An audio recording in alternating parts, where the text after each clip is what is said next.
अध्याय 8 वापसी the return. साल 2045। मुंबई की एक अंधेरी और बारिश वाली रात। एक टूटे हुए अपार्टमेंट के ठंडे फर्श पर आर्यन शर्मा अपनी आखिरी सांसें गिन रहा था।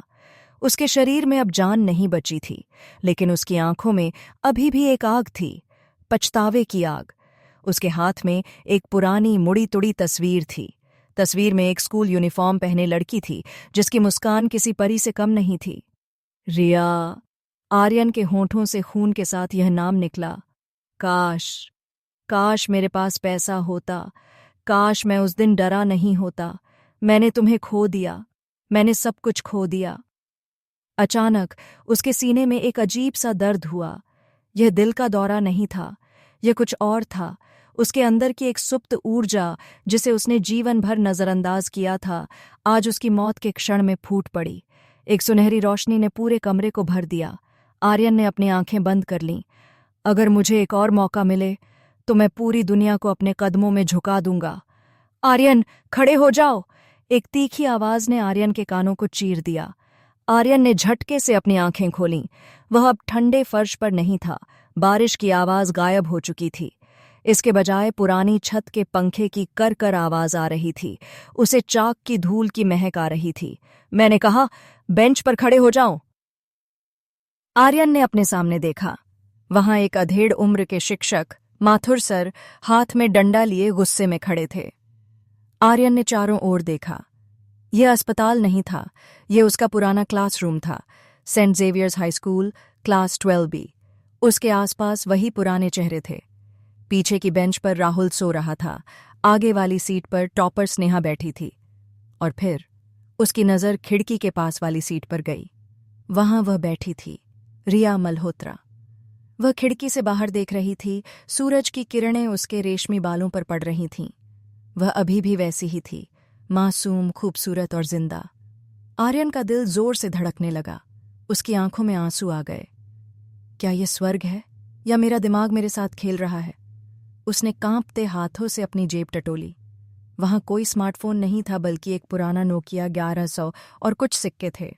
उसने अपनी कलाई पर बंधी सस्ती डिजिटल घड़ी देखी।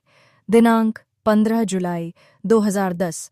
उसकी सांसें अटक गईं। वह वापस आ गया था। वह सच में वापस आ गया था। आर्यन शर्मा, क्या तुम बहरे हो गए हो? माथुर सर ने डस्टर फेंककर मारा, जो सीधा आर्यन के माथे पर लगा। पूरी क्लास हंस पड़ी। आर्यन को दर्द महसूस हुआ। दर्द? इसका मतलब यह सपना नहीं था। उसने अपना माथा रगड़ा, लेकिन इस बार उसे गुस्सा नहीं आया। इसके बजाय उसके चेहरे पर एक मुस्कान आ गई। पहले धीमी और फिर एक चौड़ी, आत्मविश्वास से भरी मुस्कान। उसने माथुर सर की आंखों में देखा। पिछली जिंदगी में वह इस वक्त डर के मारे कांपता था और रोने लगता था, लेकिन 40 साल के आर्यन की आत्मा, जो गरीबी और अपमान की आग में तप चुकी थी, अब किसी स्कूल टीचर से नहीं डरती थी। माफ कीजिए सर, आर्यन ने अपनी आवाज में एक अजीब सी भारीपन के साथ कहा। मैं बस एक बहुत लंबा सपना देख रहा था। वह अपनी सीट से उठा। उसकी पुरानी ढीली शर्ट और घिसी हुई पैंट उसे याद दिला रही थी कि वह अभी भी गरीब है। लेकिन उसका दिमाग अरबों के ज्ञान का खजाना था। उसे पता था कि कल कौन सा शेयर गिरेगा, कौन सी टीम मैच जीतेगी और भविष्य में बिटकॉइन की कीमत क्या होगी। घंटी बजी। टन टन टन। Lunch break. माथुर सर बड़बड़ाते हुए क्लास से बाहर चले गए। क्लास में शोरगुल शुरू हो गया।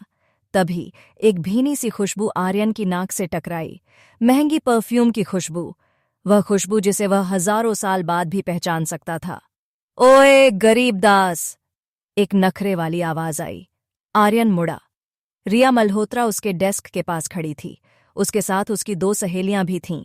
रिया ने अपनी बाहें मोड़ रखी थीं और उसे एक तिरछी नजर से देख रही थी। यह वह रिया थी जिसे अभी तक दुनिया की क्रूरता ने नहीं तोड़ा था। यह वह रिया थी जो थोड़ी घमंडी थी, लेकिन जिसका दिल सोने का था। तुमने मेरा मैथ्स का असाइनमेंट पूरा किया? रिया ने पूछा, अपनी उंगली नचाते हुए। पिछली जिंदगी में आर्यन रिया का गुलाम जैसा था। वह उसके लिए सब कुछ करता था, बस उसकी एक मुस्कान पाने के लिए। लेकिन उसने कभी अपनी भावनाओं का इजहार नहीं किया, क्योंकि उसे लगता था कि वह एक राजकुमारी है और वह एक भिखारी। लेकिन अब नियम बदल चुके थे। आर्यन धीरे से डेस्क पर झुका। उसने रिया की आंखों में सीधे देखा। उसकी निगाहों में इतनी तीव्रता थी कि रिया एक पल के लिए सहम गई। उसे आर्यन की आंखों में वह डरपोक लड़का नहीं, बल्कि एक शिकारी शेर दिखाई दिया। आर्यन ने मुस्कुराते हुए एक धीमी और गहरी आवाज में कहा, नहीं किया रिया। पूरी क्लास शांत हो गई। किसी ने आज तक रिया मल्होत्रा को ना नहीं कहा था। रिया की आंखें बड़ी हो गईं। उसका मुंह थोड़ा खुल गया। क्या? तुम्हारी हिम्मत कैसे हुई? रिया ने गुस्से से पैर पटका, लेकिन उसके गालों पर हल्का सा लाल रंग आ गया था। आर्यन का यह नया विद्रोही रूप उसे अजीब तरह से आकर्षित कर रहा था। आर्यन उसके करीब आया, इतना करीब कि वह रिया की सांसों को महसूस कर सकता था। उसने रिया के कान के पास झुककर फुसफुसाते हुए कहा, क्योंकि अब से मैं तुम्हारे होमवर्क के लिए नहीं, तुम्हारे दिल के लिए काम करूंगा। और रिया, मैं जो चाहता हूं उसे पाकर रहता हूं। रिया पूरी तरह से स्तब्ध रह गई। उसका दिल तेजी से धड़कने लगा। ये कौन था? क्या ये वही डरपोक आर्यन था जो कल तक उससे नजरें मिलाने से डरता था?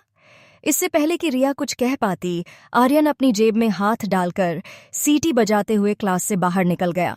कॉरिडोर में चलते हुए आर्यन ने खिड़की से बाहर देखा।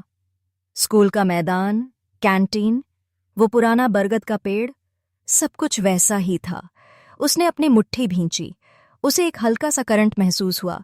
उसकी सुपर पावर, समय की दृष्टि, क्रोनोविजन अभी कमजोर थी, लेकिन वह उसे महसूस कर सकता था। वह 5 सेकंड भविष्य देख सकता था। सबसे पहले आर्यन ने खुद से कहा, मुझे कुछ पैसे कमाने होंगे, बहुत सारे पैसे, और फिर इस स्कूल की ही नहीं, इस शहर की सत्ता मेरे हाथ में होगी। तभी उसे कैंटीन के पास भीड़ दिखाई दी। वहां विक्की खड़ा था, स्कूल का बुली और अमीर बाप का बिगड़ा हुआ बेटा। विक्की एक लड़की को परेशान कर रहा था। वह लड़की अनाया थी, आर्यन की बचपन की दोस्त। पिछली जिंदगी में आर्यन डर कर भाग गया था और अनाया को अपमानित होना पड़ा था। इस घटना के बाद अनाया ने स्कूल छोड़ दिया था। आर्यन के कदम रुक गए। उसकी आंखों में एक ठंडापन आ गया। इतिहास बदलने का समय आ गया है, आर्यन ने कहा और भीड़ की तरफ चल पड़ा। उसकी चाल में एक राजा जैसी ऐंठन थी। यह सिर्फ शुरुआत थी। अगले अध्याय में आर्यन का पहला धमाका, विक्की से लड़ाई और अपनी सुपर पावर का पहला इस्तेमाल। अध्याय 2, पहली चाल, the first move. Saint Xavier's का स्कूल कैंटीन। यह वह जगह थी जहां स्कूल की असली राजनीति चलती थी। हवा में समोसे, तली हुई मिर्च और सस्ती कॉफी की मिलीजुली महक तैर रही थी। छात्रों का शोर किसी मछली बाजार से कम नहीं था, लेकिन कैंटीन के एक कोने में एक अजीब सा सन्नाटा छाया हुआ था।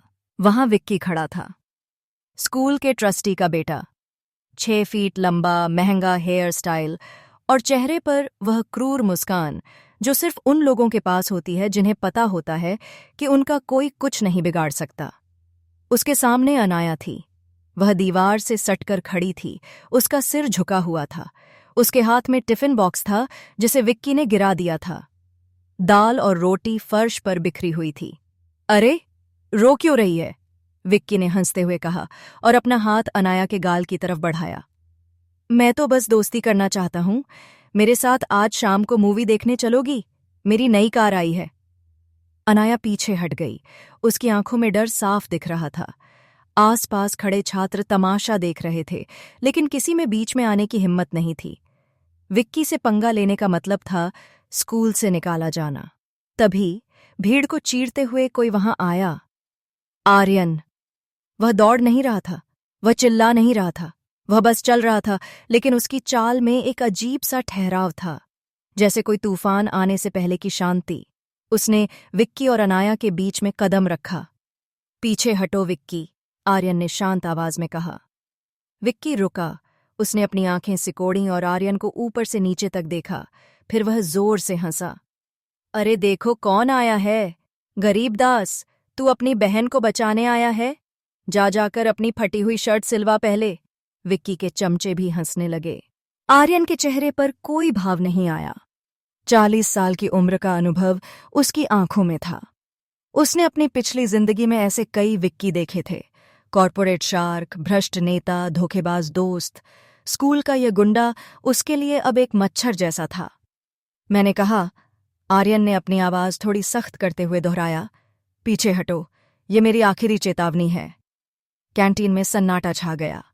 आज तक किसी ने विक्की से इस तरह बात नहीं की थी। यहां तक कि टीचर्स भी विक्की की हरकतों को नजरअंदाज कर देते थे। विक्की का चेहरा गुस्से से लाल हो गया। उसकी ईगो को चोट लगी थी और वह भी पूरी स्कूल के सामने। तेरी इतनी हिम्मत! विक्की चिल्लाया। आज मैं तेरा चेहरा बिगाड़ दूंगा। विक्की ने अपना दाहिना हाथ उठाया और पूरी ताकत से आर्यन के चेहरे पर मुक्का मारने के लिए आगे बढ़ा। भीड़ में से कुछ लड़कियों की चीख निकल गई। अनाया ने डर के मारे अपनी आंखें बंद कर लीं। सबको पता था कि आगे क्या होने वाला है। आर्यन जमीन पर होगा और विक्की उस पर हंसेगा। लेकिन तभी आर्यन की दुनिया बदल गई। समय दृष्टि सक्रिय, सब कुछ धीमा हो गया, जैसे किसी ने वीडियो को 0.25x स्पीड पर चला दिया हो। आर्यन ने देखा कि विक्की की मांसपेशियां कैसे तन रही हैं। उसने देखा कि विक्की का मुक्का हवा को काटते हुए उसके बाईं ओर आ रहा है। उसे यह भी दिखाई दिया कि अगले 3 सेकंड में विक्की अपना संतुलन खो देगा, क्योंकि उसने ज्यादा ताकत लगा दी है। यह एक विचित्र एहसास था। आर्यन को लगा जैसे वह अपनी ही जिंदगी की फिल्म देख रहा है, जिसके रिमोट कंट्रोल उसके हाथ में है। इतना धीमा? आर्यन ने मन ही मन सोचा। जब समय अपनी सामान्य गति पर लौटा तो आर्यन ने वह किया जो किसी ने सोचा भी नहीं था। उसने कोई कराटे मूव नहीं किया। उसने बस अपना सिर हल्का सा दाईं ओर झुका लिया। शूम! विक्की का भारी मुक्का आर्यन के कान के पास से हवा में निकल गया। विक्की ने उम्मीद की थी कि उसका हाथ आर्यन के चेहरे से टकराएगा, इसलिए उसने अपनी पूरी ताकत झोंक दी थी। अब जब वहां कुछ नहीं था तो वह अपने ही वजन के कारण आगे की ओर लड़खड़ा गया। आर्यन ने अपनी जेब से हाथ भी नहीं निकाला था। उसने बस अपना पैर थोड़ा सा आगे कर दिया। धड़ाम! विक्की, स्कूल का शेर, औंधे मुंह उस बिखरी हुई दाल और रोटी के ऊपर जा गिरा। उसकी महंगी शर्ट पर तेल और हल्दी का दाग लग गया। पूरी कैंटीन में सन्नाटा इतना गहरा था कि अगर सुई भी गिरती तो उसकी आवाज सुनाई देती। विक्की दर्द और शर्मिंदगी से कराहते हुए ऊपर देखने की कोशिश कर रहा था। आर्यन उसके पास गया और नीचे झुका। उसने विक्की के कॉलर को नहीं पकड़ा, बस उसकी आंखों में देखा। विक्की! आर्यन ने बहुत ही प्यार से लेकिन बेहद ठंडी आवाज में कहा, आज के बाद अगर तूने अनाया की तरफ देखा भी या गलती से भी तेरी परछाई उस पर पड़ी तो मैं तेरा वो हाथ तोड़ दूंगा। ये धमकी नहीं है, भविष्यवाणी है। उसने विक्की के कंधे पर 2 बार थपकी दी, जैसे कोई बड़े भाई अपने छोटे भाई को समझा रहा हो, और फिर सीधा खड़ा हो गया। आर्यन मुड़ा और अनाया की तरफ देखा। वह अभी भी कांप रही थी। अपनी आंखें खोले उसे अविश्वास से देख रही थी। चलो! आर्यन ने अनाया का हाथ पकड़ लिया। अनाया का हाथ ठंडा था। आर्यन को याद आया कि पिछली जिंदगी में उसने अनाया का हाथ कभी नहीं पकड़ा था। उसने उसे हमेशा बस एक दोस्त समझा था, जबकि अनाया ने हमेशा उसे चाहा था। जब आर्यन बीमार होता था तो अनाया ही थी जो उसके लिए नोट्स लाती थी। जब आर्यन के पास लंच नहीं होता था तो वह अपना टिफिन शेयर करती थी। आर्यन ने उसके हाथ को कसकर पकड़ा। एक पॉजेसिवनेस की भावना उसके अंदर जाग उठी। इस बार मैं तुम्हें रोने नहीं दूंगा। वह उसे लेकर भीड़ के बीच से निकल गया। छात्र अपने आप रास्ता देने लगे। आज स्कूल के पदानुक्रम हायरार्की में कुछ बदल गया था। स्कूल का पिछला मैदान, द बैकयार्ड। आर्यन अनाया को लेकर स्कूल के पीछे वाले हिस्से में आया, जहां पुराने पेड़ थे और शांति थी। उसने उसका हाथ छोड़ दिया। तुम ठीक हो? आर्यन ने पूछा। अनाया ने कुछ पल उसे देखा, फिर अचानक रो पड़ी और उसे गले लगा लिया। आर्यन, तुम पागल हो गए हो क्या? वह सुबकते हुए बोली। विक्की, उसके पापा ट्रस्टी हैं। वो तुम्हें स्कूल से निकलवा देगा, तुम्हें मार खिलाएगा। तुमने ऐसा क्यों किया? आर्यन ने झिझकते हुए अपने हाथ उठाए और धीरे से उसकी पीठ थपथपाई। उसे अनाया के बालों से वही पुरानी चमेली के तेल की खुशबू आ रही थी। यह खुशबू उसे घर जैसी महसूस हुई। उसकी चिंता मत करो, आर्यन ने शांत भाव से कहा। अब मैं वो पुराना आर्यन नहीं हूं जो डर कर छिप जाता था। अनाया ने उसे छोड़ दिया और पीछे हटकर उसके चेहरे को गौर से देखा। हाँ, तुम कुछ बदले हुए लग रहे हो। तुम्हारी आंखें वे अलग लग रही हैं। जैसे तुम अचानक बड़े हो गए हो। आर्यन मुस्कुराया। वक्त इंसान को बहुत कुछ सिखा देता है अनु। अनु। उसने उसे उसके बचपन के नाम से पुकारा। अनाया का दिल जोर से धड़कने लगा। आर्यन ने उसे इस नाम से बुलाना सालों पहले छोड़ दिया था। बैठो, आर्यन ने घास पर बैठते हुए कहा। अनाया उसके बगल में बैठ गई। अब हम क्या करेंगे, तुम्हारा लंच भी नहीं हुआ। आर्यन ने अपनी जेब में हाथ डाला और वो 50 रुपये का नोट निकाला जो उसके पास बचा था। भूख तो मुझे भी लगी है, लेकिन कैंटीन का खाना अब नहीं खाना। उसका दिमाग तेजी से दौड़ रहा था। विक्की से पंगा लेने का मतलब था कि उसे जल्द ही ताकतवर बनना होगा। शारीरिक ताकत काफी नहीं थी, उसे पैसे और रसूख इन्फ्लुएंस की जरूरत थी। अनु? आर्यन ने अचानक पूछा। आज तारीख क्या है? 15 जुलाई 2010। क्या आज शाम को इंडिया और श्रीलंका का मैच है? अनाया ने नाक सिकोड़ी। तुम्हें इस हालत में भी क्रिकेट की पड़ी है? हाँ, आज फाइनल है। सब कह रहे हैं श्रीलंका जीतेगी, उनकी फॉर्म बहुत अच्छी है। आर्यन की आंखों में चमक आ गई। उसे याद आ गया। यह वो मैच था जहां भारत हारने की कगार पर था, लेकिन अंतिम ओवरों में एक चमत्कारिक जीत हासिल की थी। सट्टेबाजी के बाजार में भाव भारत के खिलाफ बहुत ऊंचा होगा। यह उसका मौका था, उसकी पहली पूंजी, कैपिटल। अनु? आर्यन ने उसका हाथ फिर से पकड़ा, उसकी उंगलियों को अपनी उंगलियों में फंसाते हुए। अनाया का चेहरा लाल हो गया, लेकिन उसने हाथ नहीं खींचा। मुझे जाना होगा, कुछ बहुत जरूरी काम है, आर्यन ने कहा। तुम सीधे घर जाना, और अगर विक्की या उसका कोई भी आदमी तुम्हें तंग करे तो मुझे उसी वक्त कॉल करना। मेरे पास तरीके हैं उनसे निपटने के। अनाया ने सिर हिलाया, जैसे वह किसी सम्मोहन में हो। आर्यन खड़ा हुआ। उसे अब एक साइबर कैफे जाना था। उसे कुछ पुरानी जानकारी कंफर्म करनी थी और फिर शहर के उस हिस्से में जाना था जहां स्कूल के बच्चे जाने की हिम्मत नहीं करते, काला बाजार। जाते जाते वह रुका और मुड़कर अनाया को देखा। हवा चल रही थी और अनाया की लटें उसके चेहरे पर आ रही थीं। और अनु? आर्यन ने कहा, बाल खुले रखा करो, तुम पर अच्छे लगते हैं। अनाया वहां बैठी रह गई, अपना हाथ अपने गाल पर रखे जहां आर्यन की नजरें टिकी थीं। उसका दिल अभी भी दौड़ रहा था। शहर की गलियां, स्कूल से बाहर निकलकर आर्यन ने एक गहरी सांस ली। 2010 की मुंबई। कम प्रदूषण, कम ट्रैफिक, लेकिन वही ऊर्जा। उसने अपनी जेब टटोली। 50 रुपये, बस का किराया और साइबर कैफे के 20 रुपये के बाद उसके पास सट्टा लगाने के लिए कुछ नहीं बचेगा। उसे सीड मनी चाहिए थी। वह एक पुरानी घड़ी की दुकान के सामने रुका। कांच में अपना प्रतिबिंब देखा। दुबला पतला शरीर, लेकिन आंखें किसी बूढ़े शिकारी जैसी। सबसे पहले, आर्यन ने सोचा, मुझे अपनी उस छिपी हुई तिजोरी के पास जाना होगा। उसे याद आया कि उसके पिता ने मरने से पहले एक पुरानी डायरी और कुछ बॉन्ड्स छोड़े थे, जिसे उसकी चाची ने छिपा दिया था और आर्यन को कभी नहीं बताया था। पिछली जिंदगी में उसे यह बात 30 साल बाद पता चली थी, जब घर की मरम्मत हो रही थी। तब तक वे कागज रद्दी बन चुके थे, लेकिन आज वे सोने के बराबर थे। आर्यन ने अपने घर, यानी अपनी चाची के घर की ओर कदम बढ़ाए। उसकी चाल में अब एक मकसद था। रिया, अनाया और मेरी अपनी किस्मत। आर्यन ने बुदबुदाया, मैं सब कुछ बदल दूंगा। यह वक्त की बाजी है और इस बार पासे मेरे हाथ में हैं। शब्द गणना, लगभग 1200 शब्द। अध्याय 3, घर के नाम पर पिंजरा, अ केज कॉल्ड होम। दोपहर की चिलचिलाती धूप में बस से उतरकर आर्यन सांता क्रूज की संकरी गलियों की ओर बढ़ा। हवा में खुले नाले की बदबू और सड़क किनारे बन रहे वड़ा पाव की तीखी महक मिलीजुली थी।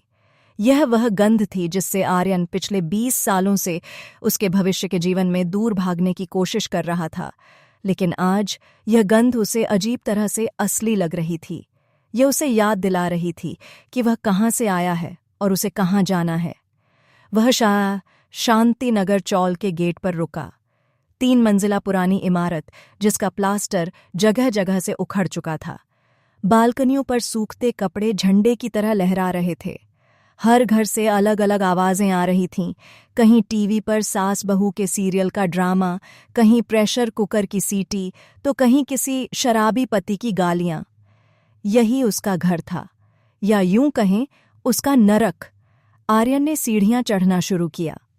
दूसरी मंजिल, खोली नंबर 24।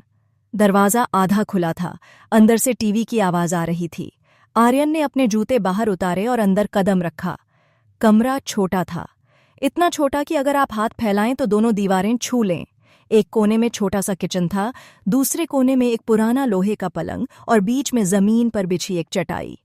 दीवारों का नीला पेंट नमी के कारण पपड़ी बनकर गिर रहा था। आ गए नवाबजादे? एक तीखी, कर्कश आवाज ने टीवी की आवाज को चीर दिया। आर्यन की चाची, सरला देवी, जमीन पर बैठी सब्जी काट रही थीं। वह एक भारी शरीर वाली महिला थीं, जिनकी आंखों में हमेशा असंतोष और लालच दिखाई देता था। जब आर्यन के माता पिता की बचपन में एक एक्सीडेंट में मौत हो गई थी, तो सरला और उनके पति आर्यन के चाचा ने उसे पालने की जिम्मेदारी ली थी। लेकिन सच्चाई यह थी कि उन्होंने आर्यन को सिर्फ एक मुफ्त के नौकर की तरह रखा था। स्कूल से आने में इतनी देर क्यों हुई? सरला ने चाकू हवा में लहराते हुए पूछा। और ये क्या हाल बना रखा है? शर्ट गंदी कैसे हुई? पिछली जिंदगी में आर्यन इस वक्त डर से कांपने लगता। वह बहाने बनाता, माफी मांगता और बिना खाना खाए घर का काम करने लग जाता। लेकिन आज आर्यन ने उनकी तरफ देखा भी नहीं। उसने अपना स्कूल बैग पलंग के एक कोने में रख दिया और पानी का मटका उठाकर सीधे गिलास भरने लगा। उसकी यह बेरुखी सरला को चुभ गई। ओए, मैं दीवारों से बात कर रही हूं क्या? सरला चिल्लाई। तेरे बाप ने मेरे लिए कोई खजाना नहीं छोड़ा है जो तू इतना ऐंठन दिखा रहा है। मुफ्त की रोटियां तोड़ता है और ऊपर से तेवर दिखाता है। आर्यन पानी पीते पीते रुक गया। खजाना, उसने मन ही मन सोचा। तुम गलत हो चाची, मेरे बाप ने खजाना छोड़ा था, बस तुमने उसे मुझसे चुरा लिया। उसे याद आया कि उसके पिता ने अपनी मेहनत की कमाई से कुछ किसान विकास पत्र और पुराने कंपनियों के शेयर खरीदे थे।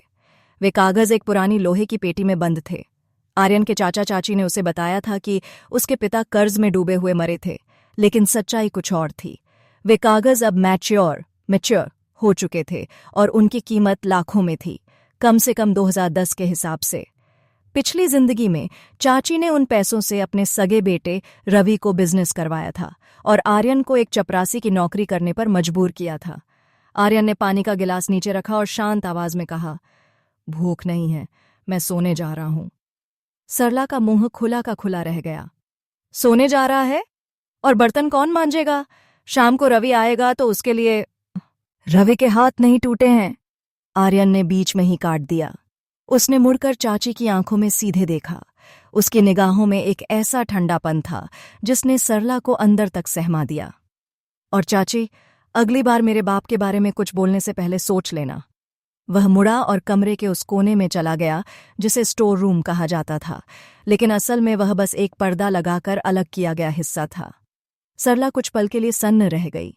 उसे समझ नहीं आ रहा था कि आज इस दब्बू लड़के को क्या हो गया है। क्या कोई भूत सवार हो गया है? वह कुछ बड़बड़ाती हुई वापस अपनी सब्जी काटने लगी, लेकिन उसकी कैंची जैसी जुबान अब शांत थी। पर्दे के पीछे आर्यन का दिल तेजी से धड़क रहा था। उसने नाटक किया कि वह लेट रहा है, लेकिन उसकी निगाहें उस पुरानी अलमारी लॉफ्ट्स की तरफ थीं जो छत के पास बनी थी। वहां ऊपर पुराने कबाड़ के बीच एक जंग लगा हुआ लोहे का संदूक, ट्रंक, रखा था। चाबी? आर्यन ने सोचा। चाची चाबी कहाँ छिपाती हैं? उसने अपनी याददाश्त पर जोर डाला। भविष्य की यादें धुंधली थीं, लेकिन उसे एक दृश्य याद आया। एक दिन जब चाचा को पैसों की जरूरत थी तो चाची ने किचन के मसाले के डिब्बों में से कुछ निकाला था। जीरा नहीं, राई का डिब्बा। आर्यन की आंखों में चमक आ गई। अब बस चाची के बाहर जाने का इंतजार करना था। और किस्मत से शाम के 4 बजने वाले थे।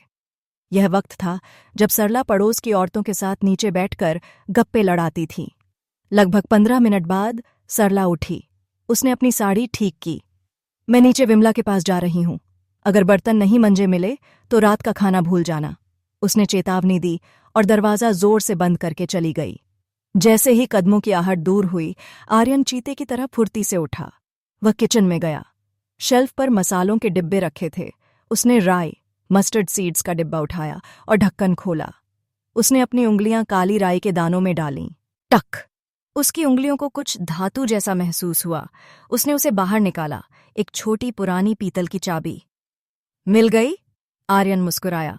वह वापस अंदर आया और एक स्टूल के ऊपर चढ़ गया। उसने लॉफ्ट से उस भारी संदूक को नीचे उतारा। धूल का एक गुबार उड़ा। आर्यन ने खांसते हुए संदूक को साफ किया। उसने कांपते हाथों से ताले में चाबी डाली। क्लिक! ताला खुल गया। आर्यन ने ढक्कन उठाया।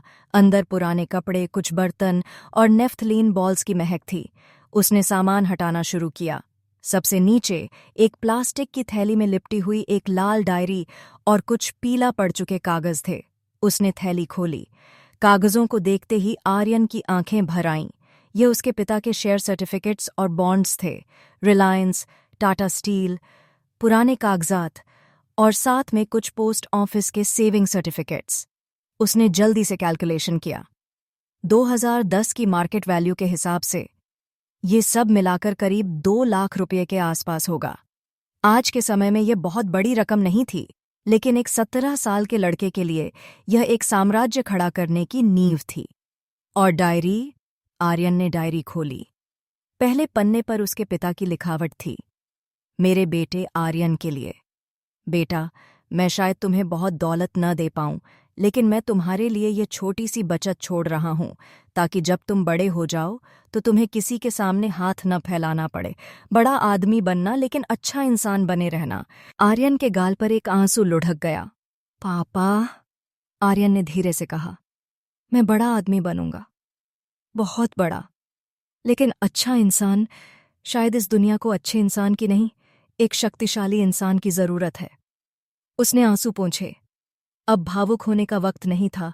उसने सारे कागज और डायरी अपने स्कूल बैग में डाल लिए और संदूक में पुराने अखबार भरकर उसे वापस लॉक कर दिया, ताकि वजन बराबर लगे और चाची को शक न हो।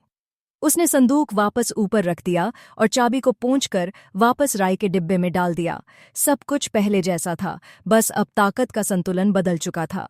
उसने अपनी घड़ी देखी। 4:45 PM।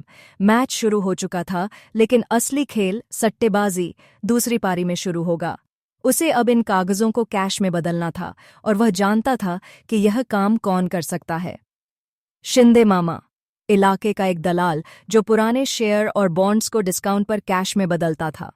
वह एक ठग था, लेकिन आर्यन को पता था कि उससे कैसे निपटना है। आर्यन ने अपना बैग उठाया। वह घर से बाहर निकला। सीढ़ियां उतरते समय उसे विमला मौसी के घर से अपनी चाची की हंसने की आवाज आई। वे शायद आर्यन की ही बुराई कर रही होंगी। आर्यन के चेहरे पर एक व्यंग्यात्मक मुस्कान आ गई। हंस लो चाची, आर्यन ने सोचा। आज तुम मेरे ऊपर हंस रही हो, कल तुम मुझसे मिलने के लिए अपॉइंटमेंट लोगी। वह चौल के गेट से बाहर निकला और सड़क पर एक ऑटो रिक्शा को हाथ दिया। अंधेरी स्टेशन, आर्यन ने कहा। ऑटो वाले ने मीटर डाउन किया। आर्यन पिछली सीट पर बैठ गया और हवा को अपने चेहरे से टकराने दिया। उसकी जेब में उसके पिता का आशीर्वाद था और दिमाग में भविष्य का नक्शा। पहला पड़ाव 2 लाख रुपए। अगला पड़ाव 20 लाख। खेल शुरू हो चुका था। अध्याय 4, सौदा और शिकारी, the deal and the predator. Andheri east का स्टेशन रोड हमेशा की तरह अराजकता का केंद्र था। ऑटो रिक्शा के हॉर्न, फेरी वालों की चिल्लाहट और पसीने से तरबतर भीड़, ये सब मिलकर एक ऐसा शोर पैदा कर रहे थे जो किसी नए आदमी को पागल कर दे। लेकिन आर्यन के लिए यह शोर एक ऑर्केस्ट्रा जैसा था, जीवन का संगीत। उसने भीड़ को चीरते हुए एक संकरी गली में कदम रखा। यहाँ धूप कम और उमस ज्यादा थी। गली के अंत में एक पुरानी दुकान थी, जिसके बोर्ड पर फीके अक्षरों में लिखा था, लक्ष्मी एंटरप्राइजेज, लोन, सोना गिरवी और प्रॉपर्टी डीलर। अंदर घुसते ही पुरानी फाइलों की धूल और अगरबत्ती की मिलीजुली गंध ने आर्यन का स्वागत किया। एक कांच के काउंटर के पीछे शिंदे मामा बैठा था। गंजा सिर, गले में सोने की मोटी चेन और पान चबाते हुए लाल होंठ। वह एक कैलकुलेटर पर कुछ हिसाब लगा रहा था। शिंदे मामा इलाके का वह मगरमच्छ था जो मजबूर लोगों की मजबूरी को अपना भोजन बनाता था। पिछली जिंदगी में जब आर्यन की चाची ने उसे घर से निकाला था, आर्यन ने अपनी मां की आखिरी निशानी, एक छोटी सी सोने की अंगूठी, यहीं बेची थी। शिंदे ने उसे उसकी असली कीमत का 10वां हिस्सा दिया था। आर्यन उस दिन बहुत रोया था, लेकिन आज आर्यन रोने नहीं, वसूलने आया था। काय पाइजे, क्या चाहिए? शिंदे ने बिना सिर उठाए मराठी में पूछा। उसका ध्यान अभी भी कैलकुलेटर पर था। आर्यन ने बिना कुछ कहे काउंटर पर अपना स्कूल बैग रखा। जिप खोलने की आवाज सन्नाटे में गूंज गई। उसने प्लास्टिक की थैली निकाली और काउंटर पर रख दी। शिंदे ने एक नज़र आर्यन की स्कूल यूनिफॉर्म पर डाली और हंसा। अरे स्कूल के बच्चे, यहाँ पुराने रद्दी पेपर नहीं बिकते, भाग यहाँ से। आर्यन ने चुपचाप थैली से रिलायंस पेट्रोकेमिकल्स और टाटा स्टील के पुराने फिजिकल शेयर सर्टिफिकेट्स निकाले और उन्हें शिंदे के सामने फैला दिया। साथ में किसान विकास पत्र भी थे। शिंदे की हंसी रुक गई। उसने पान थूका और एक कागज उठाया। उसने उसे रोशनी में देखा, फिर दूसरे कागज को। उसकी आंखों में लालच की चमक आ गई, ठीक वैसे ही जैसे किसी शार्क को खून की गंध आती है। शिंदे ने कागज वापस रखते हुए कहा, चेहरे पर एक झूठी गंभीरता लाते हुए। माल तो असली है, लेकिन ये बहुत पुराने हैं, फिजिकल शेयर हैं, डीमैट नहीं। इनको कन्वर्ट कराने में महीनों लगेंगे, बहुत झमेला है, और मार्केट भी नीचे है। वह अपनी कुर्सी पर पीछे झुका। देख बच्चे, तू चोरी करके लाया है या बाप का है, मुझे फर्क नहीं पड़ता। मैं तुझे मदद करने के लिए 50,000 रुपये दे सकता हूं, अभी के अभी, कैश। 50,000 रुपये। 2010 में यह एक बड़ी रकम थी, लेकिन इन कागजों की असली कीमत कम से कम 2.5 लाख रुपए थी। शिंदे सीधा 80% का चूना लगा रहा था। आर्यन के चेहरे पर कोई भाव नहीं आया। वह जानता था कि शिंदे यही करेगा। उसने धीरे से सर्टिफिकेट्स वापस समेटना शुरू किया। ठीक है, आर्यन ने शांत आवाज में कहा। मैं मेहता ब्रदर्स के पास जाता हूं। सुना है वे आजकल 10% कमीशन पर स्पॉट पेमेंट कर रहे हैं। शिंदे की आंखें थोड़ी बड़ी हो गईं। मेहता ब्रदर्स उसका सबसे बड़ा प्रतिद्वंद्वी था। अगर यह माल उनके पास गया तो शिंदे का बड़ा नुकसान होगा। अरे अरे, रुक ना भांजे। शिंदे ने काउंटर पर हाथ मारा। गुस्सा क्यों होता है? बैठ तो सही, पानी पिएगा? आर्यन नहीं बैठा। वह काउंटर पर दोनों हाथ रखकर खड़ा हो गया और थोड़ा आगे झुका। शिंदे मामा, आर्यन ने अपनी आवाज को थोड़ा भारी किया। मुझे और आपको दोनों को पता है कि आज रिलायंस का भाव क्या है, और मुझे यह भी पता है कि आपके पास बैक डेट एंट्री करने वाले एजेंट हैं जो इसे 2 दिन में डीमैट में बदल देंगे। आपको इसमें कोई रिस्क नहीं है। शिंदे अब आर्यन को गौर से देख रहा था। यह लड़का, यह कोई साधारण स्कूल का छात्र नहीं लग रहा था। इसकी बातें किसी मंझे हुए व्यापारी जैसी थीं। 1.5 लाख, 1.5 lakhs। आर्यन ने एक आंकड़ा फेंका। न 1 रुपया कम न ज्यादा, अभी इसी वक्त। शिंदे हंस पड़ा। 1.5 लाख? पागल हो गया है क्या? स्कूल में मैथ्स नहीं पढ़ा? चल 70,000 ले और निकल। आर्यन ने शिंदे की आंखों में देखा। उसकी समय दृष्टि, क्रोनोविजन, अचानक सक्रिय हो गई। भविष्य दृश्य 4 सेकंड आगे। दृश्य, शिंदे दराज खोलेगा, उसमें से एक नोटों की गड्डी निकालेगा और कहेगा, 1,00,000 रुपये आखिरी है, लेना है तो ले।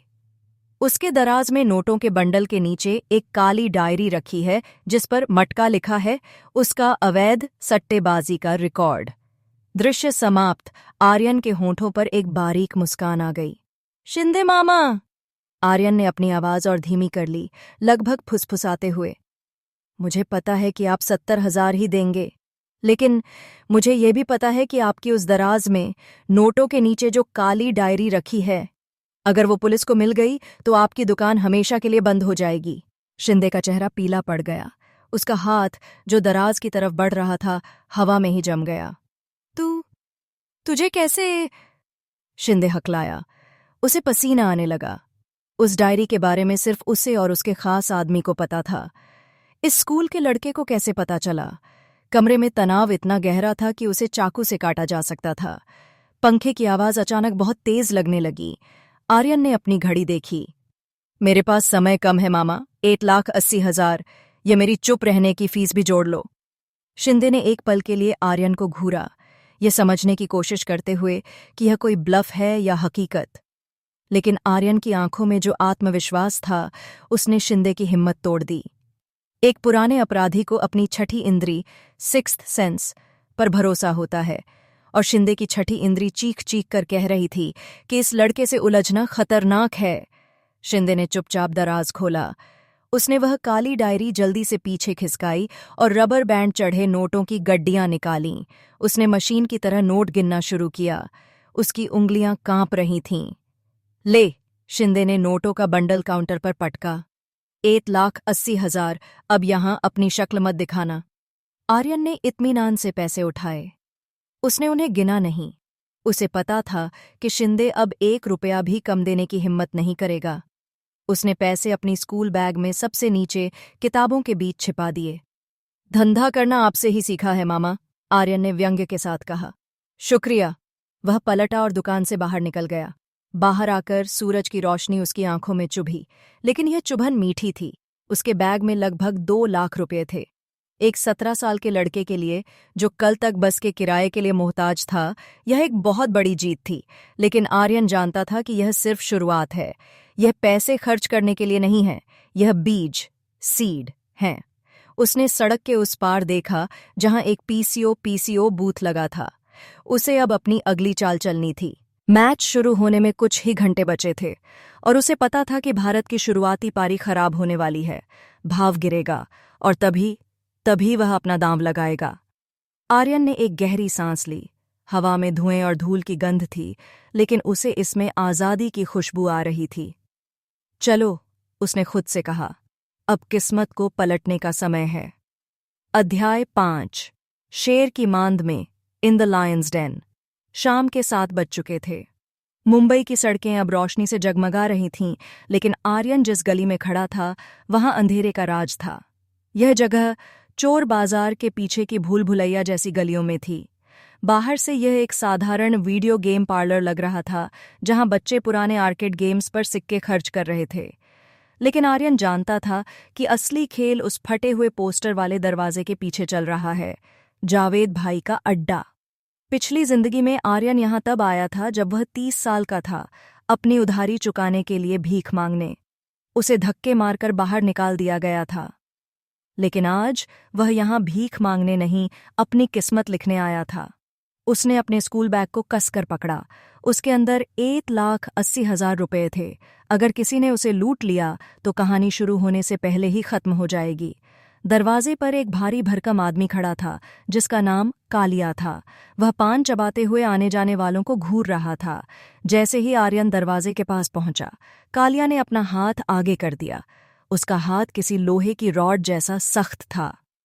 ओए स्कूल के बच्चे, कालिया ने हिकारत से कहा, ये ट्यूशन क्लास नहीं है। रास्ता भटक गया है क्या? भाग यहां से। आर्यन नहीं हिला। उसने सीधे कालिया की आंखों में देखा। उसे डर का अभिनय नहीं करना था, क्योंकि उसका दिल सच में जोर से धड़क रहा था। लेकिन उसने अपनी घबराहट को अपने चेहरे पर नहीं आने दिया। मुझे जावेद भाई से मिलना है, आर्यन ने कहा। बिजनेस की बात है। कालिया जोर से हंसा। उसकी हंसी से उसका बड़ा पेट हिलने लगा। बिजनेस? क्या बेचेगा? अपनी पेंसिल और रबर? चल निकल, इससे पहले कि मैं तेरा थोबड़ा बिगाड़ दूं। आर्यन ने एक गहरी सांस ली। उसे पता था कि सीधी उंगली से घी नहीं निकलेगा। कालिया, आर्यन ने उसका नाम लिया, जिससे वह थोड़ा चौंका। तेरी जेब में जो नोकिया का फोन है, उस पर अभी अभी रेशमा का कॉल आया था ना? और तूने उसे बताया नहीं कि तू आज रात घर नहीं जा रहा है।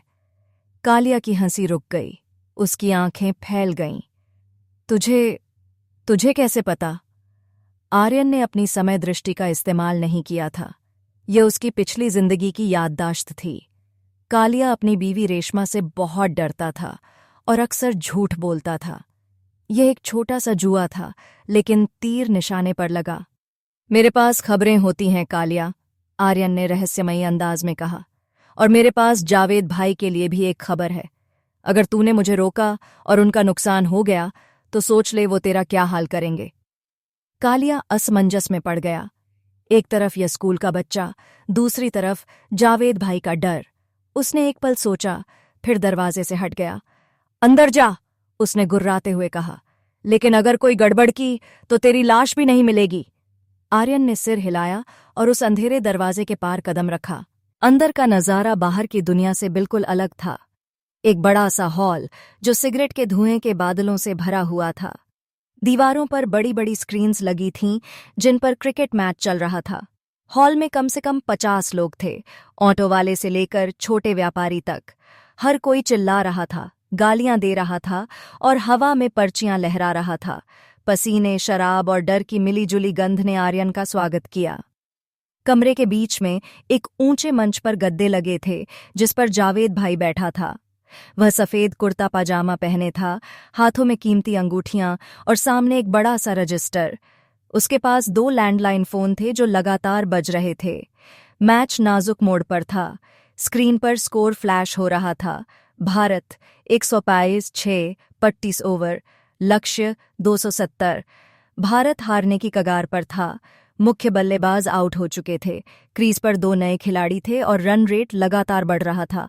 पूरा कमरा श्रीलंका की जीत पर पैसा लगा रहा था। भाव क्या है? आर्यन ने भीड़ को चीरते हुए जावेद भाई के पास जाकर पूछा। जावेद भाई ने फोन पर बात करते करते आर्यन को देखा। एक स्कूल के बच्चे को यहां देखकर वह भी चौंका, लेकिन उसका ध्यान धंधे पर था। भारत की जीत पर 1 का 10, जावेद ने रूखेपन से कहा। यानी अगर तू 1 रुपया लगाएगा और भारत जीता तो 10 मिलेंगे, लेकिन भूल जा भारत गया। पैसा नाली में फेंकना है तो लगा दे। 1 का 10 यानी 10 गुना मुनाफा। यह वही मौका था जिसका आर्यन को इंतजार था।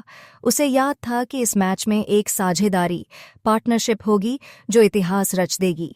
एक ऐसा चमत्कार जो किसी ने सोचा नहीं था। आर्यन ने अपना बैग खोला। उसने नोटों की गड्डी निकाली।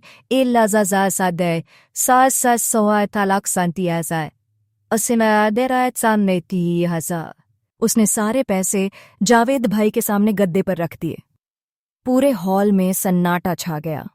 लोग मुड़ मुड़ कर देखने लगे। एक स्कूल का लड़का, इतनी बड़ी रकम, और वह भी एक हारती हुई टीम पर। यह क्या है? जावेद ने अपनी भौहें चढ़ाते हुए पूछा। 1,80,000, आर्यन ने कहा। उसकी आवाज में हल्का सा कंपन था जो स्वाभाविक था। यह उसके जीवन की पूरी कमाई थी। अगर उसकी याददाश्त गलत निकली तो वह सड़क पर आ जाएगा। पूरा पैसा भारत की जीत पर। भीड़ में फुसफुसाहट शुरू हो गई। पागल है क्या ये लड़का? बाप का पैसा उड़ा रहा है। ये तो गया, पक्का हारेगा। जावेद भाई ने एक लंबी सांस ली और सिगरेट का कश खींचा। उसने आर्यन की आंखों में देखा, शायद उसे डराने की कोशिश कर रहा था। बच्चे, जावेद ने कहा, एक बार पैसा रजिस्टर में चढ़ गया तो वापस नहीं मिलेगा, चाहे तू रोए या तेरा बाप आए, सोच ले। आर्यन ने स्क्रीन पर देखा। एक विकेट और गिरा। 105-7। भीड़ चिल्लाई। भारत की हालत और खराब हो गई। भाव शायद अब 8 का बार हो जाएगा, लेकिन आर्यन नहीं डिगा। लिख लो, आर्यन ने कहा, भारत जीतेगा। जावेद ने एक अजीब सी मुस्कान के साथ सिर हिलाया। उसे तो मुफ्त का पैसा मिल रहा था। उसने अपने मुनीम को इशारा किया। मुनीम ने पैसे गिने और आर्यन को एक छोटी सी गुलाबी पर्ची दी जिस पर एक नंबर लिखा था। यह पर्ची संभाल कर रखना, मुनीम ने कहा। वैसे इसकी जरूरत पड़ेगी नहीं। आर्यन पर्ची लेकर कोने में एक खंभे के पास जाकर खड़ा हो गया। अब उसके हाथ में कुछ नहीं था, बस इंतजार। मैच का रोमांच अगले 2 घंटे आर्यन के लिए किसी युग से कम नहीं थे। हर बॉल पर उसका दिल धड़कता था। शुरू में भारत ने धीरे खेलना शुरू किया। हॉल में लोग श्रीलंका की जीत का जश्न पहले ही मनाने लगे थे। लोग आर्यन की तरफ देखकर हंस रहे थे। क्यों छोटू, स्कूल की फीस तो गई तेरी? एक आदमी ने मजाक उड़ाया। आर्यन चुप रहा। वह बस स्क्रीन को घूरता रहा। और फिर हवा बदलने लगी। 38वें ओवर में भारत के बल्लेबाज ने गियर बदला। 2 छक्के। 40वें ओवर में 15 रन। साझेदारी टूटने का नाम नहीं ले रही थी। जावेद भाई के चेहरे से मुस्कान गायब होने लगी।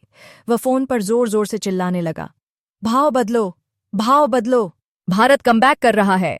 लेकिन आर्यन का दांव तो पुराने भाव 8 और 10 पर लग चुका था। 28वें ओवर तक मैच बराबरी पर आ गया। हॉल में अब सन्नाटा नहीं, तनाव था। जो लोग श्रीलंका पर पैसा लगाए थे वे अब अपने बाल नोच रहे थे। जावेद भाई की नजरें बार बार आर्यन पर जा रही थीं। वह पसीना पोंछ रहा था। अगर भारत जीता तो उसे इस लड़के को 18 लाख रुपए देने होंगे। एक ही रात में इतना बड़ा नुकसान। अंतिम ओवर, 6 गेंदों में 4 रन चाहिए। पहली गेंद डॉट, दूसरी गेंद 8 रन, तीसरी गेंद विकेट। भीड़ फिर चिल्लाई, देखा कहाँ था ना हारेगा। आर्यन की मुट्ठी भिंच गई। क्या उसकी याददाश्त गलत थी? क्या उसने गलत मैच चुन लिया? क्या वह फिर से हार जाएगा? उसने अपनी आंखें बंद कीं। समय दृष्टि सक्रिय। ऐच्छिक। उसे एक फ्लैश दिखा। स्क्रीन पर बल्लेबाज का बल्ला घूमता है। गेंद हवा में ऊंची जाती है। बाउंड्री के पार। आर्यन ने आंखें खोलीं। चौथी गेंद! बल्लेबाज ने आगे बढ़कर शॉट मारा। गेंद हवा में थी और सीधी छक्के के लिए स्टैंड्स में जा गिरी। भारत जीत गया, कमेंटेटर की आवाज गूंज उठी। हॉल में मातम छा गया। सट्टेबाज बर्बाद हो गए थे, लेकिन उस मातम के बीच आर्यन के चेहरे पर एक विजेता की चमक थी। उसने अपनी जेब से गुलाबी पर्ची निकाली। वह अब कागज का टुकड़ा नहीं था, वह उसकी आजादी का सोसी टिलानासा था। 18 लाख रुपए। वह धीरे धीरे जावेद भाई के मंच की ओर बढ़ा। जावेद भाई का चेहरा गुस्से और अविश्वास से लाल था। उसके आसपास खड़े गुंडे आर्यन को घूर रहे थे। माहौल खतरनाक हो गया था। क्या जावेद भाई उसे पैसे देगा या उसे गायब कर देगा? जावेद भाई। आर्यन ने पर्ची टेबल पर रखी। उसकी आवाज शांत थी, लेकिन पूरे कमरे में सुनाई दी।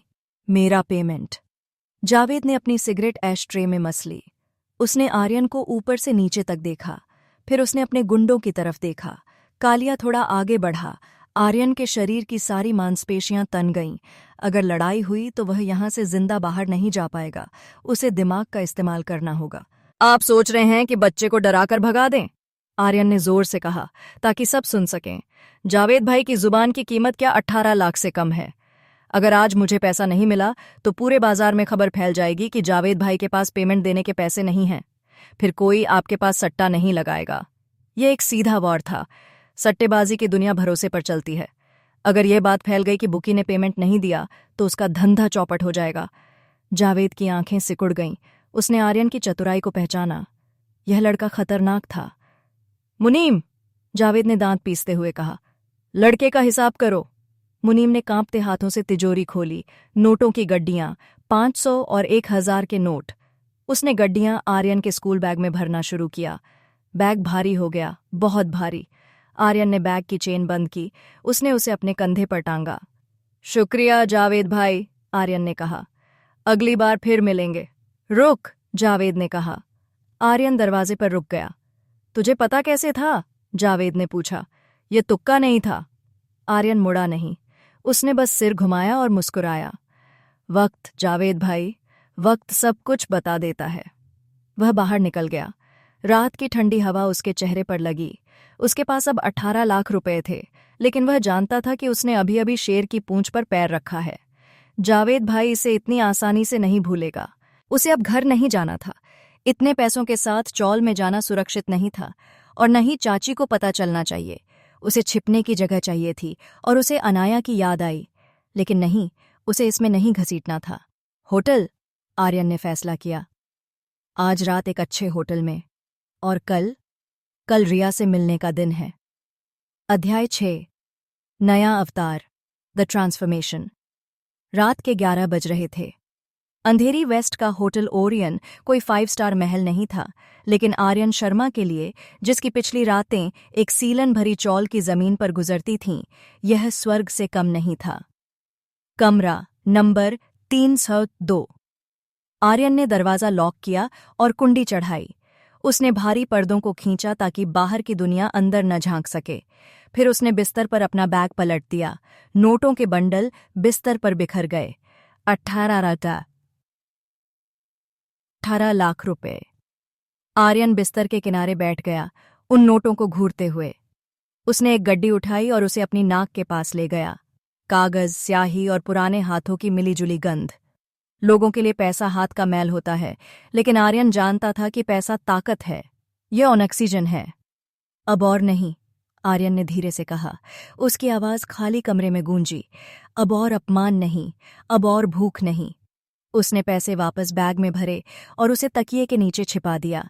वह शॉवर लेने चला गया। गर्म पानी, साबुन, शैम्पू। उसने अपने शरीर से गरीबी की धूल को धोने की कोशिश की। जब वह बाहर आया और आईने में देखा तो उसे अभी भी वही दुबला पतला 17 साल का लड़का दिखाई दिया, लेकिन उसकी आंखों में अब थकावट नहीं, एक शिकारी की चमक थी। उस रात आर्यन को सालों बाद पहली बार सुकून की नींद आई। अगली सुबह 16 जुलाई 2010 सुबह 8 बजे। स्कूल का समय हो रहा था, लेकिन आर्यन को कोई जल्दी नहीं थी। उसने रूम सर्विस से कॉफी और सैंडविच मंगवाया। आराम से नाश्ता किया। आज उसे स्कूल जाना था, लेकिन पुराने फटेहाल आर्यन बनकर नहीं।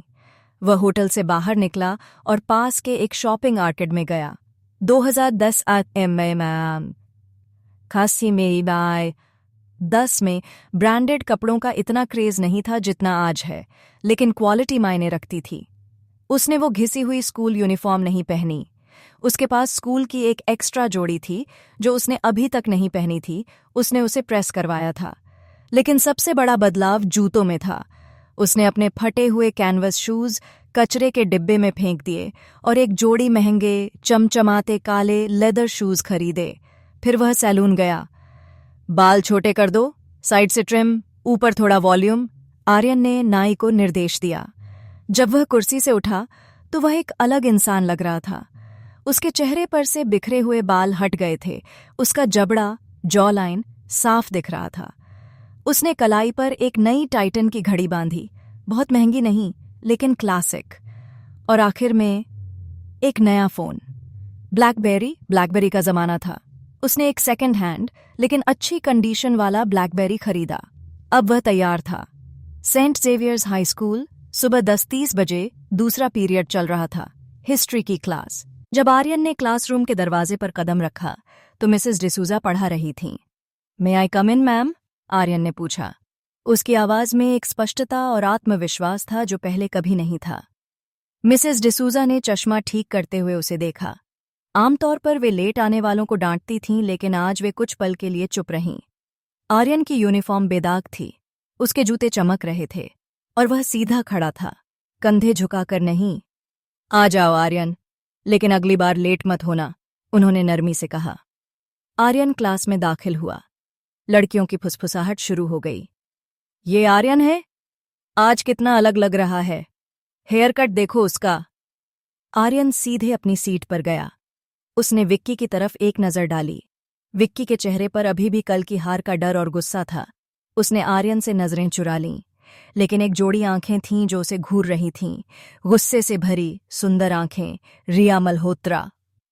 जैसे ही लंच ब्रेक की घंटी बजी, आर्यन अपनी सीट से उठने ही वाला था कि रिया उसके डेस्क के सामने आकर खड़ी हो गई। उसने अपना हाथ डेस्क पर मारा। तुम कल कहाँ थे? रिया ने पूछा। उसकी आवाज में वही मालकिन वाला लहजा था। और मेरा असाइनमेंट? मैंने तुमसे कहा था कि मुझे आज सुबह चाहिए। पूरी क्लास फिर से तमाशा देखने के लिए रुक गई। उन्हें लगा कि आर्यन अब माफी मांगेगा। आर्यन ने अपना बैग धीरे से उठाया। वह खड़ा हुआ और रिया के बहुत करीब आ गया, इतना करीब कि रिया को पीछे हटने के लिए मजबूर होना पड़ा, लेकिन पीछे डेस्क था। वह फंस गई। आर्यन ने अपनी जेब से एक चॉकलेट बार, महंगी वाली जो उसने सुबह खरीदी थी, निकाली और रिया के हाथ में रख दी। रिया, आर्यन ने उसकी आंखों में देखते हुए कहा, चीनी, शुगर लो, शायद इससे तुम्हारी जुबान थोड़ी मीठी हो जाए। रिया का चेहरा लाल हो गया। गुस्से से या शर्म से कहना मुश्किल था। तुम मुझे चॉकलेट देकर खरीदना चाहते हो? तुम्हें पता है मैं कौन हूं? जानता हूं, आर्यन ने उसके कान के पास झुककर धीमी गहरी आवाज में कहा, सिर्फ उसके सुनने के लिए। तुम रिया मल्होत्रा हो, जिसे लगता है कि पूरी दुनिया उसके इशारों पर नाचती है। लेकिन एक बात बताऊं, मुझे वो लड़कियां पसंद हैं जो हुकूम चलाना नहीं, साथ चलना जानती हैं। रिया की सांसें अटक गईं। उसके शरीर में एक सिहरन दौड़ गई। किसी लड़के ने, और खास तौर पर आर्यन ने, कभी उससे ऐसे बात करने की हिम्मत नहीं की थी। यह अपमानजनक था, फिर भी रोमांचक था। आर्यन ने उसके बालों की एक लट जो उसके कंधे पर गिरी थी, उसे धीरे से अपनी उंगली से पीछे किया। यह स्पर्श इतना हल्का था कि रिया कांप गई। और रही बात असाइनमेंट की, आर्यन ने पीछे हटते हुए सामान्य आवाज में कहा, तो किसी और को ढूंढ लो, मैं रिटायर हो चुका हूं। वह मुस्कुराया, एक ऐसी मुस्कान जो न तो दोस्ती की थी और न ही दुश्मनी की, बल्कि एक चुनौती थी। और फिर वह क्लास से बाहर निकल गया। रिया हाथ में चॉकलेट पकड़े बुत बनी खड़ी रही। उसका दिल इतनी जोर से धड़क रहा था कि उसे अपने कानों में सुनाई दे रहा था। ये क्या था? उसकी सहेली ने पूछा। रिया ने चॉकलेट को मुट्ठी में भींच लिया। ये जो भी था, रिया ने बुदबुदाया, इसे मैं छोड़ूंगी नहीं। स्कूल की छत, द रूफटॉप। आर्यन क्लास से निकलकर सीधे छत पर आ गया। उसे थोड़ी ताज़ी हवा चाहिए थी। रिया के साथ वह माइंड गेम खेल रहा था। उसे पता था कि रिया जैसी लड़कियों को अगर आप भाव अटेंशन देते रहेंगे तो वे आपको कुत्ता समझेंगी, लेकिन अगर आप उन्हें चुनौती देंगे तो वे आपके पीछे भागेंगी। यह मानव मनोविज्ञान था। वह रेलिंग के पास खड़ा होकर शहर को देख रहा था, तभी उसका फोन वाइब्रेट हुआ। नया नंबर, लेकिन उसे पता था किसका है। उसने फोन उठाया। हेलो हेलो आर्यन बेटा, एक भारी आवाज आई। यह मेहता ब्रदर्स में से बड़े भाई हितेन मेहता की आवाज थी, शहर के सबसे बड़े स्टॉक ब्रोकर्स में से एक। आर्यन ने सुबह होटल से उन्हें कॉल किया था और एक मीटिंग फिक्स करने की कोशिश की थी, लेकिन रिसेप्शनिस्ट ने उसे टाल दिया था। जी हितेन सर, आर्यन ने सम्मान के साथ लेकिन दृढ़ता से कहा। मेरे सेक्रेटरी ने बताया कि तुमने कुछ टाटा स्टील के पुराने पेपर्स के बारे में बात की थी, हितेन ने कहा। और तुमने यह भी कहा कि तुम्हारे पास आज के बाजार के बारे में कुछ खास जानकारी है। आर्यन मुस्कुराया। उसने सुबह सेक्रेटरी को एक छोटा सा ट्रेलर दिया था। उसने बताया था कि दोपहर 12 बजे एक विशिष्ट कंपनी का शेयर 5% गिरेगा और अभी 12:30 बज रहे थे। वह भविष्यवाणी सच हो चुकी थी। जानकारी तो बहुत है सर, आर्यन ने कहा। सवाल यह है कि आप सुनने के लिए तैयार हैं या नहीं। हितेन मेहता थोड़ी देर चुप रहे। आज शाम 5 बजे मेरे ऑफिस आ जाओ। अगर तुम्हारा अगला टिप सही निकला तो हम पार्टनरशिप की बात करेंगे, लेकिन अगर मेरा समय बर्बाद किया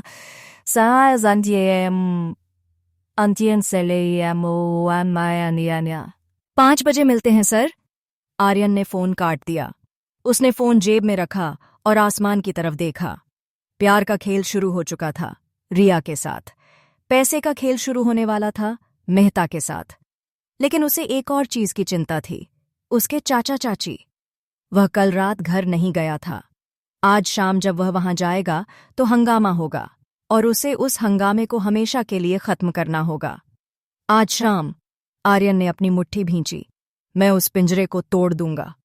अध्याय 7, पिंजरे से आजादी, freedom from the cage. Nariman Point, Mumbai. शाम के 5 बज रहे थे।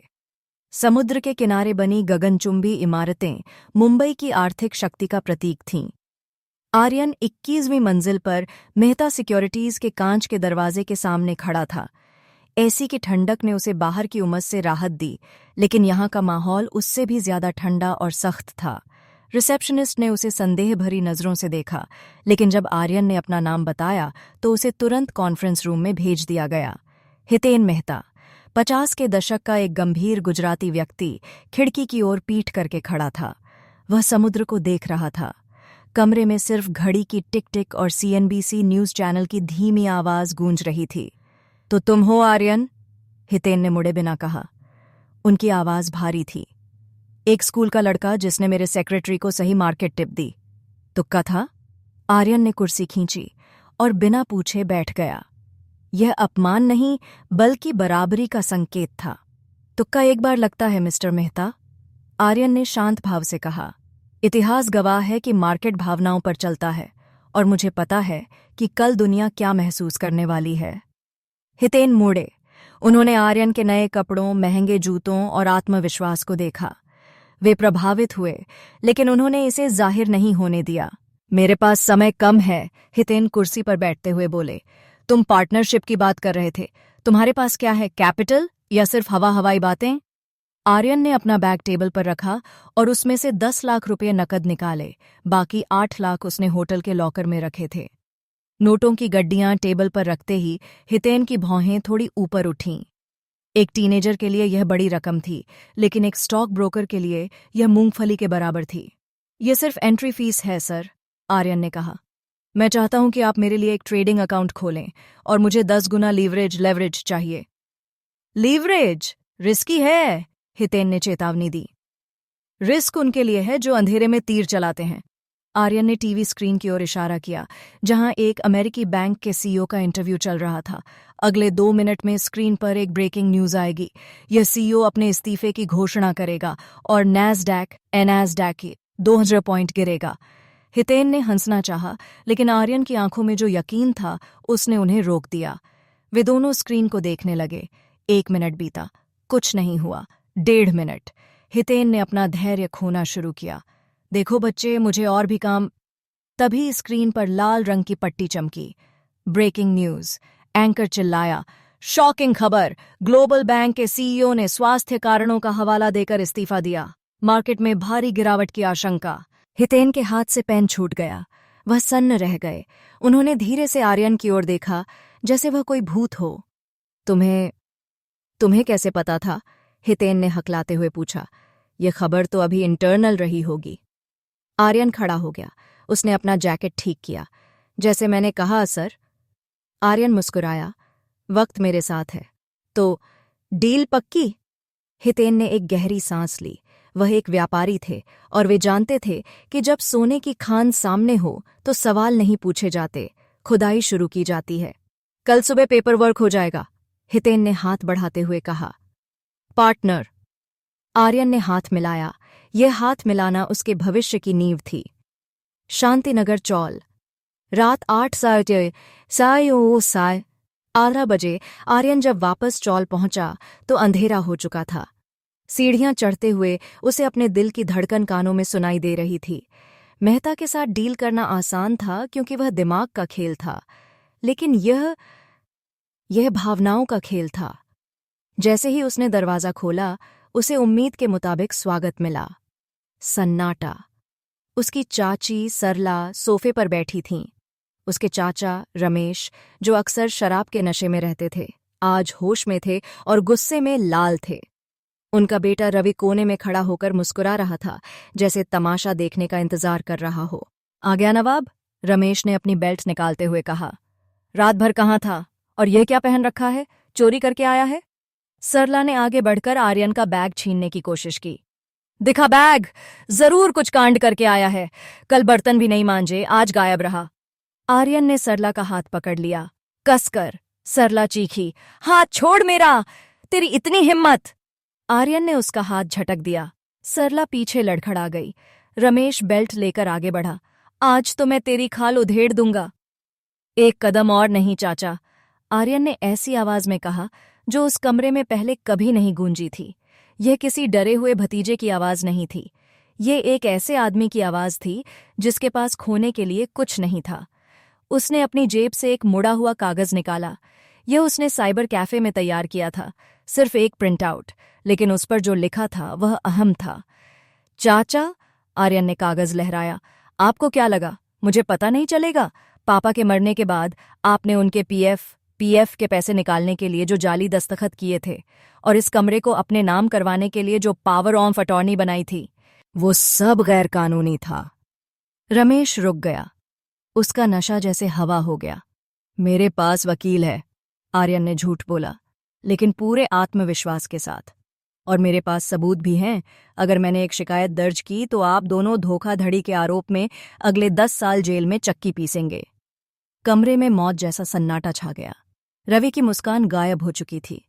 सरला का चेहरा सफेद पड़ गया था। वे जानते थे कि उन्होंने क्या किया है, लेकिन उन्हें कभी उम्मीद नहीं थी कि आर्यन को यह पता चलेगा या वह इसका इस्तेमाल करेगा। तू अपने चाचा चाची के साथ ऐसा करेगा? सरला ने मगरमच्छ के आंसू बहाने शुरू कर दिए। हमने तुझे पाला पोसा, पाला नहीं पाला गया, आर्यन ने कड़वाहट से कहा, एक नौकर की तरह। आपने मेरा बचपन छीना, मेरा पैसा छीना, लेकिन अब और नहीं।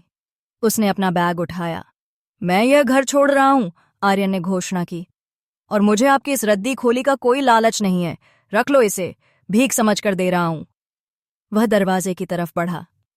लेकिन याद रखना, आर्यन मुड़ा। उसकी आंखों में समय दृष्टि की हल्की चमक थी। अगर आपने कभी अनाया को या मेरे किसी भी जानने वाले को परेशान करने की कोशिश की तो मैं वापस आऊंगा, और तब मैं वकील के साथ नहीं आऊंगा। उसने दरवाजा खोला। बाहर पड़ोसी जमा हो गए थे, कान लगाकर सुन रहे थे। आर्यन ने उनकी परवाह नहीं की। उसने अपने जूते पहने। सीढ़ियां उतरते समय उसे लगा जैसे उसके कंधों से 100 किलो का बोझ उतर गया हो। नीचे उतरकर उसने चौल की इमारत को आखिरी बार देखा। वह बालकनी जहां वह रोता था, वह खिड़की जहां से वह आसमान देखता था। अलविदा नरक, आर्यन ने बुदबुदाया। वह मुख्य सड़क पर आया और एक टैक्सी रोकी। कहाँ जाना है साहब? ड्राइवर ने पूछा। आर्यन ने पीछे की सीट पर सिर टिकाया। अब उसके पास घर नहीं था, लेकिन उसके पास 10 लाख रुपए का ट्रेडिंग अकाउंट, 8 लाख कैश और एक ऐसा दिमाग था जो भविष्य देख सकता था। जुहू, आर्यन ने कहा। होटल सी प्रिंसेस, गाड़ी चल पड़ी। मुंबई की रोशनी पीछे छूटने लगी। आर्यन ने अपना फोन निकाला। अनाया का एक मिस कॉल था और रिया का एक मैसेज। रिया, कल स्कूल में मिलो, हमें बात करनी है। आर्यन मुस्कुराया। पिंजरा टूट चुका था। अब शिकार का समय था। अध्याय 8। ईर्ष्या और आकर्षण, जेलसी एंड अट्रैक्शन। जुहू के सी प्रिंसेस होटल के कमरे में सुबह की धूप खिड़की से छनकर आ रही थी। आर्यन अपने बिस्तर पर बैठा लैपटॉप की स्क्रीन को देख रहा था। स्क्रीन पर लाल और हरे रंग के ग्राफ चल रहे थे। कल शाम की उसकी भविष्यवाणी बिल्कुल सटीक थी। अमेरिकी बैंक के सीईओ के इस्तीफे के बाद नैस्डैक धड़ाम से गिरा था।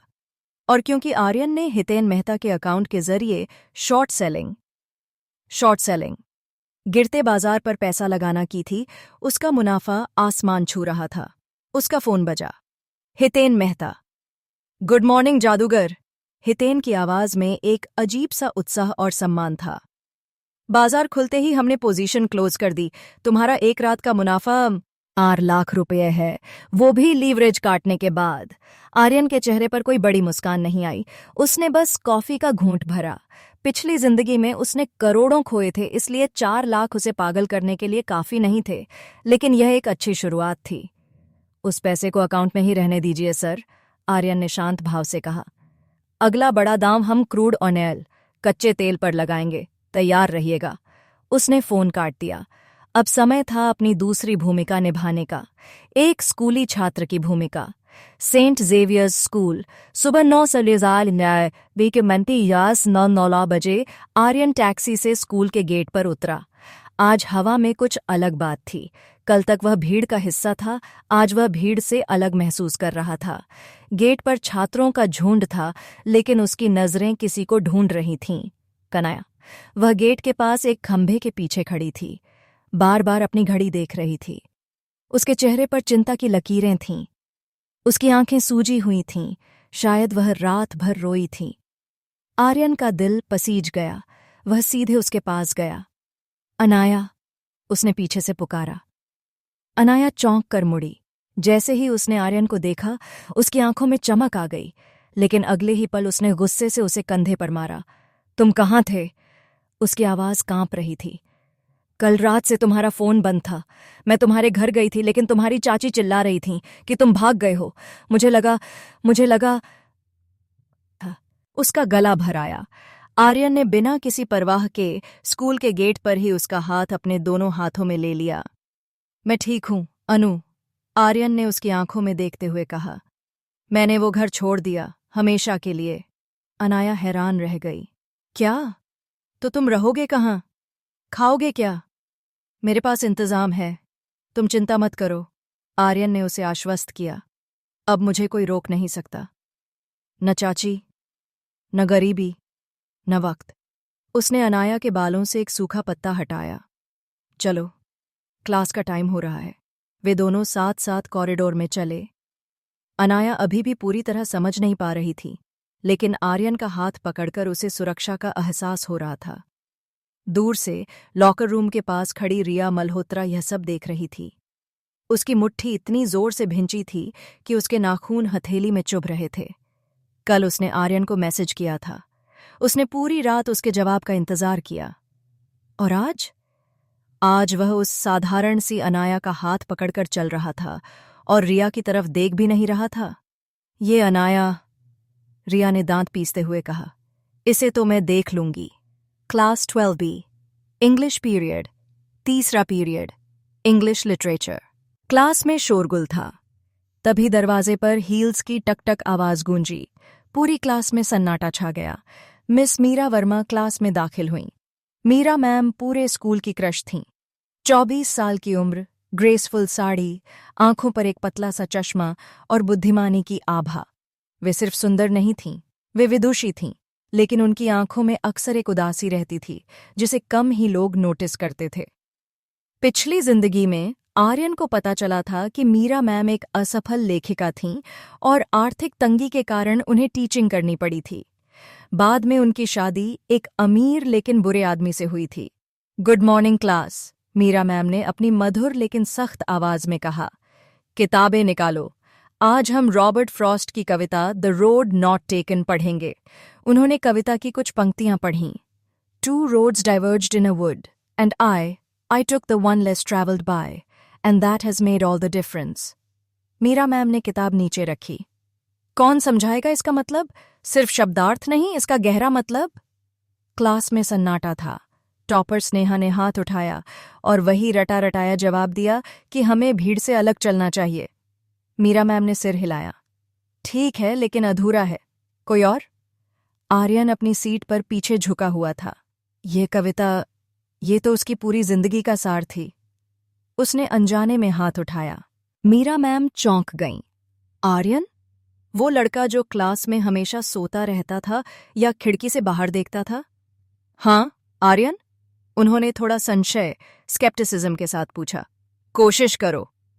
आर्यन खड़ा हुआ। उसकी आवाज में एक अजीब सा दर्द और गहराई थी। मैम, ये कविता सिर्फ अलग रास्ता चुनने के बारे में नहीं है, आर्यन ने कहा। यह पछतावे, रिग्रेट के बारे में है। कवि कह रहा है कि उसने एक रास्ता चुना, लेकिन उसका दिल अभी भी उस दूसरे रास्ते पर है जिसे वह छोड़ आया। इंसान की फितरत है कि वह हमेशा सोचता है, क्या होता अगर, व्हाट इफ। लेकिन सच्चाई ये है कि आप वापस जाकर शुरुआत नहीं बदल सकते, आप सिर्फ अंत बदल सकते हैं। पूरी क्लास उसे ऐसे देख रही थी जैसे उसने एलियन भाषा बोल दी हो। मीरा मैम की आंखें फैल गईं। वह आर्यन को एकटक देख रही थीं। यह समझ, यह परिपक्वता, मैच्योरिटी एक 17 साल के लड़के में कहाँ से आई? उसके शब्दों में एक ऐसा दर्द था जो सिर्फ अनुभव से आता है। बहुत बहुत गहरा विचार है आर्यन, मीरा मैम ने धीरे से कहा। उनके गालों पर हल्का सा रंग आ गया। उन्हें पहली बार इस लड़के में कुछ खास दिखाई दिया। बैठ जाओ। जब आर्यन बैठा तो उसने देखा कि मीरा मैम अभी भी उसे चोरी छिपे देख रही थीं। एक बौद्धिक कनेक्शन, इंटेलेक्चुअल कनेक्शन बन चुका था। लंच ब्रेक, टकराव। आर्यन अपनी सीट पर बैठा अनाया के टिफिन से पराठा खा रहा था। वह जानबूझकर कैंटीन नहीं गया था, वह अनाया के साथ वक्त बिताना चाहता था। तभी उसकी डेस्क पर एक परछाई पड़ी। रिया! वह अकेली थी। उसने अपनी सहेलियों को पीछे छोड़ दिया था। हम बात कर सकते हैं? रिया ने पूछा। उसकी आवाज में हुकूम कम और जिद ज्यादा थी। आर्यन ने अनाया की तरफ देखा। अनाया असहज होकर उठने लगी। मैं पानी लेकर आती हूँ। बैठो अनु। आर्यन ने अनाया का हाथ पकड़कर उसे वापस बिठा दिया। उसने रिया की तरफ देखा। जो कहना है यहीं कहो, अनाया से मेरा कोई राज नहीं है। यह रिया के लिए एक तमाचा जैसा था। आर्यन ने उसे आउटसाइडर बना दिया था। रिया की आंखों में आंसू आ गए, अपमान और गुस्से के आंसू। ठीक है, रिया ने कांपती आवाज में कहा। तुमने मेरा मैसेज इग्नोर किया, तुमने मेरा असाइनमेंट नहीं किया, तुम अब मुझे एटीट्यूड दिखा रहे हो। तुम्हें क्या लगता है आर्यन, तुम कुछ नए कपड़े पहनकर और इंग्लिश बोलकर कूल बन जाओगे? आर्यन खड़ा हुआ। वह रिया के सामने आया। रिया, उसने बहुत ही शांत स्वर में कहा, बात कपड़ों की नहीं है। बात यह है कि अब मैं तुम्हारी दुनिया का वो खिलौना नहीं रहा जिसे तुम जब चाहो उठा लो और जब चाहो फेंक दो। अगर तुम्हें मुझसे बात करनी है तो बराबरी से करो, मालकिन बनकर नहीं। उसने थोड़ा झुककर उसकी आंखों में देखा। और वैसे ये गुस्सा तुम पर अच्छा लगता है, लेकिन जलन, जेलसी, वो तुम्हें शोभा नहीं देती। रिया अवाक रह गई। जलन? क्या वह सच में जल रही थी? इससे पहले कि वह कुछ जवाब देती, विक्की और उसके दो दोस्त क्लास में घुस आए। विक्की के हाथ में एक क्रिकेट बैट था। कल की बेइज्जती का बदला लेने के लिए वह उतावला था। ओए हीरो, विक्की चिल्लाया, बहुत उड़ रहा है ना, आज तेरे पंख काटता हूं। क्लास के बच्चे डरकर पीछे हट गए। रिया और अनाया दोनों घबरा गईं। लेकिन आर्यन ने एक गहरी थकी हुई सांस ली। फिर से? आर्यन ने बुदबुदाया। लगता है इस बार सबक थोड़ा सख्त देना होगा। उसने अपनी घड़ी उतारी और उसे अनाया के हाथ में थमा दिया। इसे पकड़ो अनु, आर्यन ने अपनी आस्तीन ऊपर चढ़ाते हुए कहा। 2 मिनट रुको, अभी कचरा साफ करके आता हूं। अध्याय 9। शिकारी की आंखों में, in the eyes of the predator. Class 12वीं में सन्नाटा इतना गहरा था कि घड़ी की टिक टिक भी हथौड़े जैसी लग रही थी। विक्की दरवाजे पर खड़ा था। उसके हाथ में क्रिकेट का भारी बैट था। उसका चेहरा गुस्से से तमतमाया हुआ था। उसके पीछे उसके दो दोस्त राहुल और सुमित किसी भूखे भेड़िए की तरह खड़े थे। बहुत जुबान चलने लगी है तेरी, विक्की गुर्राया, धीरे धीरे आगे बढ़ते हुए। आज मैं तेरी जुबान और हड्डियां दोनों तोड़ दूंगा। क्लास की लड़कियां डर के मारे कोने में सिमट गईं।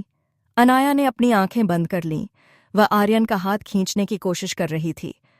आर्यन, प्लीज भागो यहां से। लेकिन आर्यन अपनी जगह से 1 इंच भी नहीं हिला। उसने अपनी शर्ट की आस्तीन को कोहनी तक मोड़ा। उसका चेहरा भावहीन था। 40 साल की उम्र में उसने इससे कहीं ज्यादा खतरनाक लोगों का सामना किया था। एक स्कूल का बिगड़ा हुआ रईसजादा उसके लिए कोई खतरा नहीं था। विक्की, आर्यन ने शांत आवाज में कहा, यह क्रिकेट का मैदान नहीं है और मैं गेंद नहीं हूं। अगर तुमने वह बैट उठाया तो अगली चीज जो टूटेगी वह तुम्हारा अहंकार होगा। चुप कर, विक्की चिल्लाया। उसका सब्र टूट गया। विक्की ने पूरी ताकत से बैट हवा में लहराया और आर्यन के सिर की तरफ निशाना साधा। समय दृष्टि सक्रिय 3 सेकंड। आर्यन की दुनिया फिर से धीमी हो गई। उसने देखा कि विक्की का दाहिना पैर थोड़ा फिसला है। उसका वजन आगे की ओर झुक रहा है। बैट का कोण टेन ऐसा है कि वह आर्यन के बाएं कंधे पर लगेगा अगर वह सीधा खड़ा रहा, लेकिन अगर वह सिर्फ 6 इंच नीचे झुक जाए तो बैट खाली हवा में घूमेगा और विक्की का संतुलन बिगड़ जाएगा।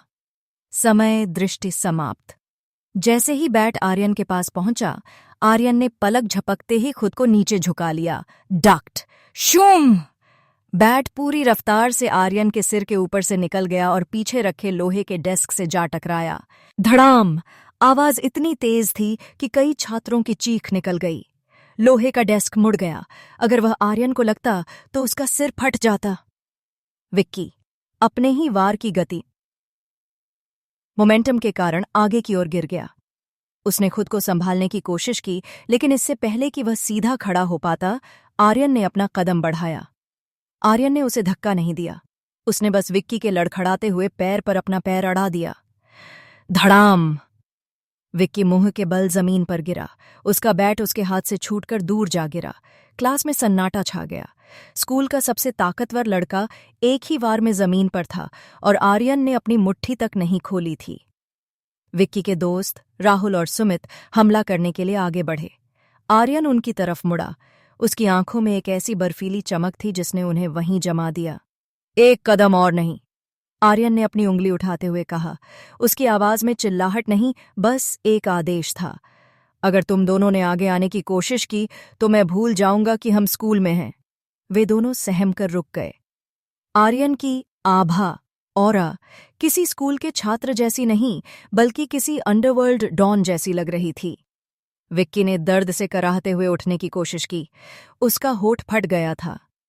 तू जानता नहीं है मेरा बाप कौन है? विक्की चिल्लाया। उसकी आंखों में आंसू आ गए थे।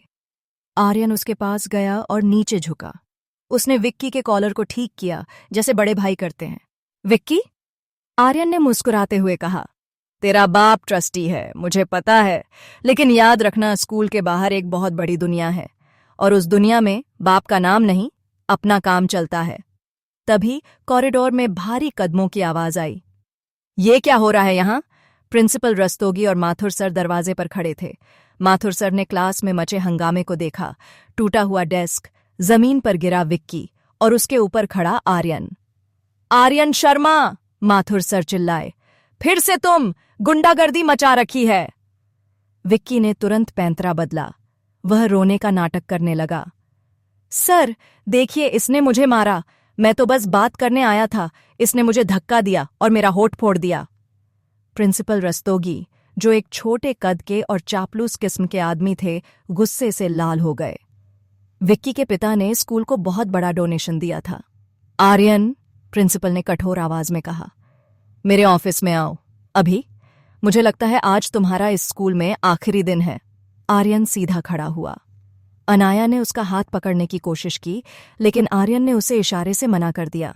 चलिए सर, आर्यन ने कहा। उसके चेहरे पर कोई डर नहीं था। प्रिंसिपल का ऑफिस में ऐसी चल रहा था, लेकिन माहौल गर्म था। आर्यन एक कुर्सी पर बैठा था, जबकि विक्की दूसरी कुर्सी पर बर्फ की थैली अपने होठ पर लगाए बैठा था। ये असहनीय है। प्रिंसिपल रस्तोगी ने मेज पर हाथ मारा। एक ट्रस्टी के बेटे पर हाथ उठाना? आर्यन, तुम्हारे जैसे स्कॉलरशिप वाले बच्चों को हम दया करके यहाँ पढ़ाते हैं और तुम ये सिला देते हो? मैंने हाथ नहीं उठाया सर, आर्यन ने शांत भाव से कहा। उसने बैट से हमला किया। मैंने सिर्फ अपना बचाव किया। आप क्लास के किसी भी बच्चे से पूछ सकते हैं। झूठ! विक्की चिल्लाया। ये झूठ बोल रहा है सर, इसने पहले गाली दी थी। प्रिंसिपल ने विक्की की तरफ नरमी से देखा। बेटा तुम शांत हो जाओ, मैं तुम्हारे पापा को कॉल करता हूं। फिर वह आर्यन की तरफ मुड़े। और तुम्हें मैं रस्टिकेट कर रहा हूं। अपना बैग उठाओ और निकलो। आर्यन के पास प्रिंसिपल के कई काले राज थे। वह जानता था कि प्रिंसिपल स्कूल फंड का पैसा कहाँ गबन कर रहा है। वह अपना मुंह खोलने ही वाला था कि तभी सर, दरवाजे पर एक आवाज आई। रिया मल्होत्रा। वह दरवाजे पर खड़ी थी, आत्मविश्वास से भरी हुई। अंदर आ सकती हूं? उसने शिष्टाचार से पूछा, लेकिन उसके लहजे में अधिकार था। प्रिंसिपल रस्तोगी तुरंत खड़े हो गए। रिया के पिता मिस्टर मल्होत्रा शहर के सबसे बड़े बिजनेस टाइकून थे। उनका रसूख विक्की के पिता से भी 10 गुना ज्यादा था। अरे रिया बेटा, आओ आओ, क्या हुआ? प्रिंसिपल ने अपनी टोन बदल ली। रिया अंदर आई। उसने एक पल के लिए आर्यन को देखा, फिर विक्की को, और अंत में प्रिंसिपल की आंखों में देखा। सर, मैं क्लास मॉनिटर हूं। रिया ने झूठ बोला। वह मॉनिटर नहीं थी, लेकिन कोई उसे चुनौती देने की हिम्मत नहीं करता। और मैंने सब कुछ अपनी आंखों से देखा है। कमरे में सन्नाटा छा गया। विक्की को लगा कि रिया उसका साथ देगी, क्योंकि वे एक ही सामाजिक दायरे में, सोशल सर्कल में। विक्की क्लास में बैट लेकर आया था, रिया ने स्पष्ट आवाज में कहा। उसने आर्यन के सिर पर वार किया। अगर आर्यन नहीं झुकता तो आज वह अस्पताल में होता या मर चुका होता। आर्यन ने उसे छुआ तक नहीं, विक्की अपने आप गिरा। विक्की का मुंह खुला रह गया। रिया, तुम इसकी साइड ले रही हो? रिया ने विक्की को एक ठंडी नजर से देखा। मैं सच की साइड ले रही हूं विक्की, और सच ये है कि तुम एक डरपोक गुंडे हो। प्रिंसिपल रस्तोगी पसीने पसीने हो गए। अब मामला फंस गया था। एक तरफ ट्रस्टी का बेटा, दूसरी तरफ शहर के सबसे अमीर आदमी की बेटी, जो चश्मदीद गवाह है। अच्छा, अगर रिया कह रही है तो? प्रिंसिपल ने रुमाल से माथा पोंछा। शायद ये एक गलत फहमी थी। उन्होंने विक्की की तरफ देखा। विक्की, स्कूल में बैट लाना मना है, अगली बार ध्यान रखना। फिर वह आर्यन की तरफ मुड़े। थोड़ी नफरत अभी भी उनकी आंखों में थी। और तुम आर्यन, अगली बार ऐसी किसी स्थिति में शामिल मत होना। जाओ, अब क्लास में जाओ। आर्यन अपनी कुर्सी से उठा। उसने प्रिंसिपल को एक व्यंग्यात्मक मुस्कान दी और बाहर निकल गया। रिया उसके पीछे पीछे आई। कॉरिडोर ऑफिस से बाहर निकलते ही आर्यन रुका। रिया भी उसके बगल में आकर रुक गई। दोनों के बीच कुछ पल की खामोशी रही। क्यों? आर्यन ने पूछा, बिना उसकी तरफ देखे। तुम तो मुझसे नफरत करती हो ना? रिया ने अपनी बाहें मोड़ लीं और दूसरी तरफ देखने लगी। उसके गाल थोड़े लाल हो गए थे। गलतफहमी मत पालना, रिया ने नखरे से कहा। मैंने तुम्हें इसलिए नहीं बचाया क्योंकि मुझे तुम्हारी परवाह है। मैंने इसलिए बचाया क्योंकि वह सही शब्द ढूंढने के लिए संघर्ष कर रही थी। क्योंकि विक्की ने एक अनफेयर लड़ाई लड़ी थी। रिया ने बात संभाली। और मुझे चीटिंग पसंद नहीं है, बस इतना ही। आर्यन मुड़ा और रिया के सामने खड़ा हो गया। उसने देखा कि रिया की सख्त बाहरी परत के नीचे एक ऐसा दिल है जो न्याय, जस्टिस को समझता है। यह वह रिया थी जिससे वह प्यार करता था। शुक्रिया रिया, आर्यन ने नरमी से कहा। रिया ने चौंक कर उसे देखा। आर्यन की आंखों में इस बार कोई व्यंग्य नहीं था, सिर्फ सच्चाई थी। लेकिन अगली बार आर्यन उसके थोड़ा करीब आया। मुझे बचाने की जरूरत नहीं है, मैं अपनी लड़ाई खुद लड़ सकता हूं। रिया का दिल फिर से जोर से धड़कने लगा। इस लड़के के साथ समस्या क्या थी? एक पल में यह डराता था, और अगले ही पल तभी अनाया दौड़ती हुई आई। आर्यन! वह आर्यन के गले लग गई, बिना यह देखे कि रिया वहां खड़ी है। तुम ठीक तो हो? प्रिंसिपल ने क्या कहा? रिया का चेहरा, जो अभी थोड़ा नरम हुआ था, फिर से सख्त हो गया। ईर्ष्या की वह पुरानी लहर वापस आ गई। उसने देखा कि कैसे अनाया आर्यन को छू रही है। रिया ने नाक सिकोड़ी। जाओ, अपनी दोस्त को संभालो। मेरा समय बर्बाद करने के लिए शुक्रिया। वह पैर पटकते हुए वहां से चली गई। आर्यन ने उसे जाते हुए देखा। वह जानता था कि उसने एक शेरनी को छेड़ दिया है और अब यह खेल और भी दिलचस्प होने वाला था, लेकिन अभी के लिए उसे अनाया को शांत करना था और अपने नए बिजनेस पार्टनर हितेन मेहता का अगला कॉल अटेंड करना था, क्योंकि आज शाम वह अपनी पहली कंपनी खरीदने वाला था। चैप्टर 10 अध्याय 10 शतरंज की बिसात द चेस बोर्ड। 17 जुलाई 2010। बारिश की हल्की फुहारों ने मुंबई के मौसम को और भी सुहाना बना दिया था, लेकिन मीरा मैम के जीवन में तूफान चल रहा था। स्कूल खत्म हो चुका था, स्टाफ रूम खाली था, सिवाय मीरा के। वह अपनी डेस्क पर सिर झुकाए बैठी थीं। उनके सामने बैंक के कुछ कागजात बिखरे पड़े थे। रिजेक्टेड, रिजेक्टेड, उन्होंने धीरे से पढ़ा। उनके पिता को पिछले महीने दिल का दौरा पड़ा था। बायपास सर्जरी के लिए 5 लाख रुपए की तत्काल जरूरत थी। उनकी टीचर की सैलरी और ट्यूशन के पैसों से घर तो चल जाता था, लेकिन इतना बड़ा खर्च। बैंक ने उनका पर्सनल लोन आवेदन खारिज कर दिया था क्योंकि उनका सिबिल स्कोर, CIBIL स्कोर, खराब था। अब मैं क्या करूं? उनकी आंखों से एक आंसू गिरकर कागज पर फैल गया। उन्होंने अपनी सोने की चेन गिरवी रखने की सोची, लेकिन वह काफी नहीं होगी। तभी दरवाजे पर एक दस्तक हुई। मीरा ने जल्दी से अपने आंसू पोंछे और चश्मा ठीक किया। हाँ, कौन है? क्या मैं अंदर आ सकता हूं मैम? यह आर्यन था। मीरा ने एक पल के लिए राहत की सांस ली कि यह प्रिंसिपल या कोई और टीचर नहीं था, लेकिन फिर उन्हें याद आया कि आर्यन अभी भी एक छात्र है। आर्यन, स्कूल खत्म हो चुका है, तुम अभी तक घर नहीं गए? मीरा ने अपनी आवाज को सामान्य रखने की कोशिश की, लेकिन उसमें कंपन साफ था। आर्यन अंदर आया। उसने अपना बैग कंधे पर टांगा हुआ था। उसने मेज पर बिखरे लोन रिजेक्शन के पत्रों को देखा, फिर मीरा की लाल आंखों को। उसे समय दृष्टि की जरूरत नहीं थी ये समझने के लिए कि क्या हो रहा है। मुझे आपसे कुछ बात करनी थी मैम, आर्यन ने शिष्टाचार से कहा। पढ़ाई के बारे में नहीं, बिजनेस के बारे में। मीरा हंसी, एक सूखी कड़वी हंसी। बिजनेस? आर्यन, मजाक करने का समय नहीं है, प्लीज जाओ। आर्यन ने एक कुर्सी खींची और बिना पूछे बैठ गया। मीरा उसे डांटने ही वाली थी कि आर्यन के चेहरे की गंभीरता ने उन्हें रोक दिया। मैं जानता हूं कि आपको पैसों की सख्त जरूरत है। आर्यन ने सीधे मुद्दे पर बात की। मीरा सन्न रह गई। तुम्हें कैसे पता? क्या तुम मेरी जासूसी कर रहे हो? नहीं मैम, आर्यन ने झूठ बोला। बस दीवारों के कान होते हैं। मैंने सुना कि बैंक ने लोन मना कर दिया। मीरा शर्मिंदा हो गई। एक छात्र को उनकी गरीबी के बारे में पता चलना, यह किसी भी शिक्षक के लिए अपमानजनक था। सुनो आर्यन, मीरा ने गुस्से से कहा, यह मेरा निजी मामला है। तुम बच्चे हो, अपनी पढ़ाई पर ध्यान दो। मैं बच्चा हूं, इसीलिए मैं बिजनेस नहीं कर सकता, आर्यन ने कहा। मुझे एक पार्टनर की जरूरत है, एक ऐसा व्यक्ति जो पढ़ा लिखा हो, समझदार हो और जिस पर मैं भरोसा कर सकूं। उसने अपने बैग से एक फाइल निकाली और मीरा के सामने रख दी। फाइल के ऊपर लिखा था फिनिक्स कंसल्टेंसी। Phoenix consultancy. यह क्या है? मीरा ने पूछा।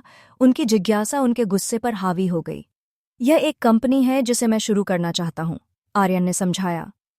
मेरे पास निवेशक, इन्वेस्टर्स हैं, मेरे पास कैपिटल, पैसा है, मेरे पास स्टॉक मार्केट का ज्ञान है, लेकिन मेरी उम्र 17 साल है। मैं कानूनी रूप से कंपनी का डायरेक्टर नहीं बन सकता। आर्यन थोड़ा आगे झुका। मुझे एक मैनेजिंग डायरेक्टर चाहिए, जो सिर्फ कागजों पर साइन करे और मेरी तरफ से मीटिंग्स अटेंड करे। बदले में आपको कंपनी के मुनाफे का 5% और 50,000 रुपये महीने की सैलरी मिलेगी। और हाँ, ज्वाइनिंग बोनस के तौर पर 5 लाख रुपये एडवांस। 5 लाख रुपये। मीरा के कानों में यह शब्द गूंज गया। यह ठीक वही रकम थी जो उन्हें अपने पिता की सर्जरी के लिए चाहिए थी। तुम मजाक कर रहे हो, मीरा ने अविश्वास से कहा। तुम्हारे पास इतना पैसा कहाँ से आया? क्या तुम किसी गलत काम में? ये सब लीगल है मैम। आर्यन ने हितेन मेहता का कार्ड निकालकर मेज पर रख दिया। आप हितेन मेहता को जानती होंगी? शहर के सबसे बड़े स्टॉक ब्रोकर। मेरा पैसा उनके पास वाइट में है, आप उनसे कंफर्म कर सकती हैं। मीरा ने कार्ड देखा। हितेन मेहता एक बड़ा नाम था। अगर आर्यन उनके साथ जुड़ा है तो यह कोई छोटा मोटा खेल नहीं था। लेकिन मैं? मीरा ने पूछा। मैं ही क्यों? क्योंकि आर्यन ने उनकी आंखों में देखा। आपने उस दिन क्लास में मेरी बात समझी थी, और क्योंकि मैं जानता हूं कि आप एक ईमानदार इंसान हैं जो बस मजबूरियों में फंसी हैं, मैं आपकी मदद करना चाहता हूं मैम, लेकिन भीख देकर नहीं, आपको एक मौका देकर। मीरा चुप हो गई। कमरे में सिर्फ बारिश की आवाज आ रही थी। यह प्रस्ताव एक डूबते हुए इंसान को जहाज मिल जाने जैसा था। लेकिन क्या यह सही था, अपने छात्र के साथ बिजनेस करना? सोच लीजिए। आर्यन खड़ा हो गया। ऑफर कल सुबह तक खुला है। अगर आप तैयार हैं तो कल स्कूल के बाद सी प्रिंसेस होटल की लॉबी में आ जाइएगा। हम वहां एग्रीमेंट साइन करेंगे। वह मुड़ा और दरवाजे की तरफ बढ़ा। आर्यन, मीरा ने उसे रोका। आर्यन रुका। अगर अगर यह सब सच है, मीरा ने धीरे से कहा, तो शुक्रिया। आर्यन मुस्कुराया नहीं। उसने बस सिर हिलाया और बाहर निकल गया। उसे पता था कि वह आएगी। मजबूरी इंसान से वह सब करवाती है जो वह कभी नहीं करना चाहता। स्कूल का पार्किंग लॉट जब आर्यन बिल्डिंग से बाहर निकला तो बारिश तेज हो चुकी थी। उसने अपनी नई खरीदी हुई काली छतरी खोली। गेट के पास एक सिल्वर रंग की होंडा सिटी कार खड़ी थी, काले शीशे। कार के अंदर रिया मल्होत्रा बैठी थी। ड्राइवर काका, रिया ने आगे बैठे ड्राइवर से कहा। वो निकला, उसका पीछा करो, लेकिन दूर से, उसे पता नहीं चलना चाहिए। ड्राइवर ने सिर हिलाया। बेटा, अगर तुम्हारे पापा को पता चला कि हम किसी लड़के का पीछा कर रहे हैं, पापा को पता नहीं चलेगा, रिया ने सख्ती से कहा। गाड़ी चलाओ। रिया की जासूसी करने की वजह साफ थी, गुस्सा और जिज्ञासा, क्यूरियोसिटी। वह जानना चाहती थी कि आर्यन अचानक इतना कैसे बदल गया। वह कहाँ रहता है, उसके पास वो महंगे जूते और चॉकलेट कहाँ से आए, और सबसे बड़ी बात, क्या वह सच में घर छोड़ चुका है जैसा कि उसने अनाया से कहा था। आर्यन ने एक टैक्सी रोकी। रिया की कार ने टैक्सी का पीछा करना शुरू किया। सांता क्रूज की गलियों से होते हुए टैक्सी जुहू की तरफ मुड़ी। जुहू? रिया ने सोचा। वहां तो सिर्फ अमीर लोग रहते हैं और बड़े होटल्स हैं। टैक्सी होटल सी प्रिंसेस के पोर्च में जाकर रुकी। 5 स्टार होटल। रिया ने अपनी कार की खिड़की थोड़ी नीचे की। उसने देखा कि होटल का दरबान डोरमैन आर्यन के लिए दरवाजा खोल रहा है और उसे सलाम कर रहा है। आर्यन ने उसे टिप दी और अंदर चला गया। रिया का मुंह खुला का खुला रह गया। ये यहां क्या कर रहा है? रिया बुदबुदाई। क्या ये यहां काम करता है? वेटर है? लेकिन वेटर्स के लिए दरबान दरवाजा नहीं खोलते, और वेटर्स गेस्ट एंट्रेस से नहीं जाते। काका, गाड़ी रोको, रिया ने कहा। वह कार से उतरी।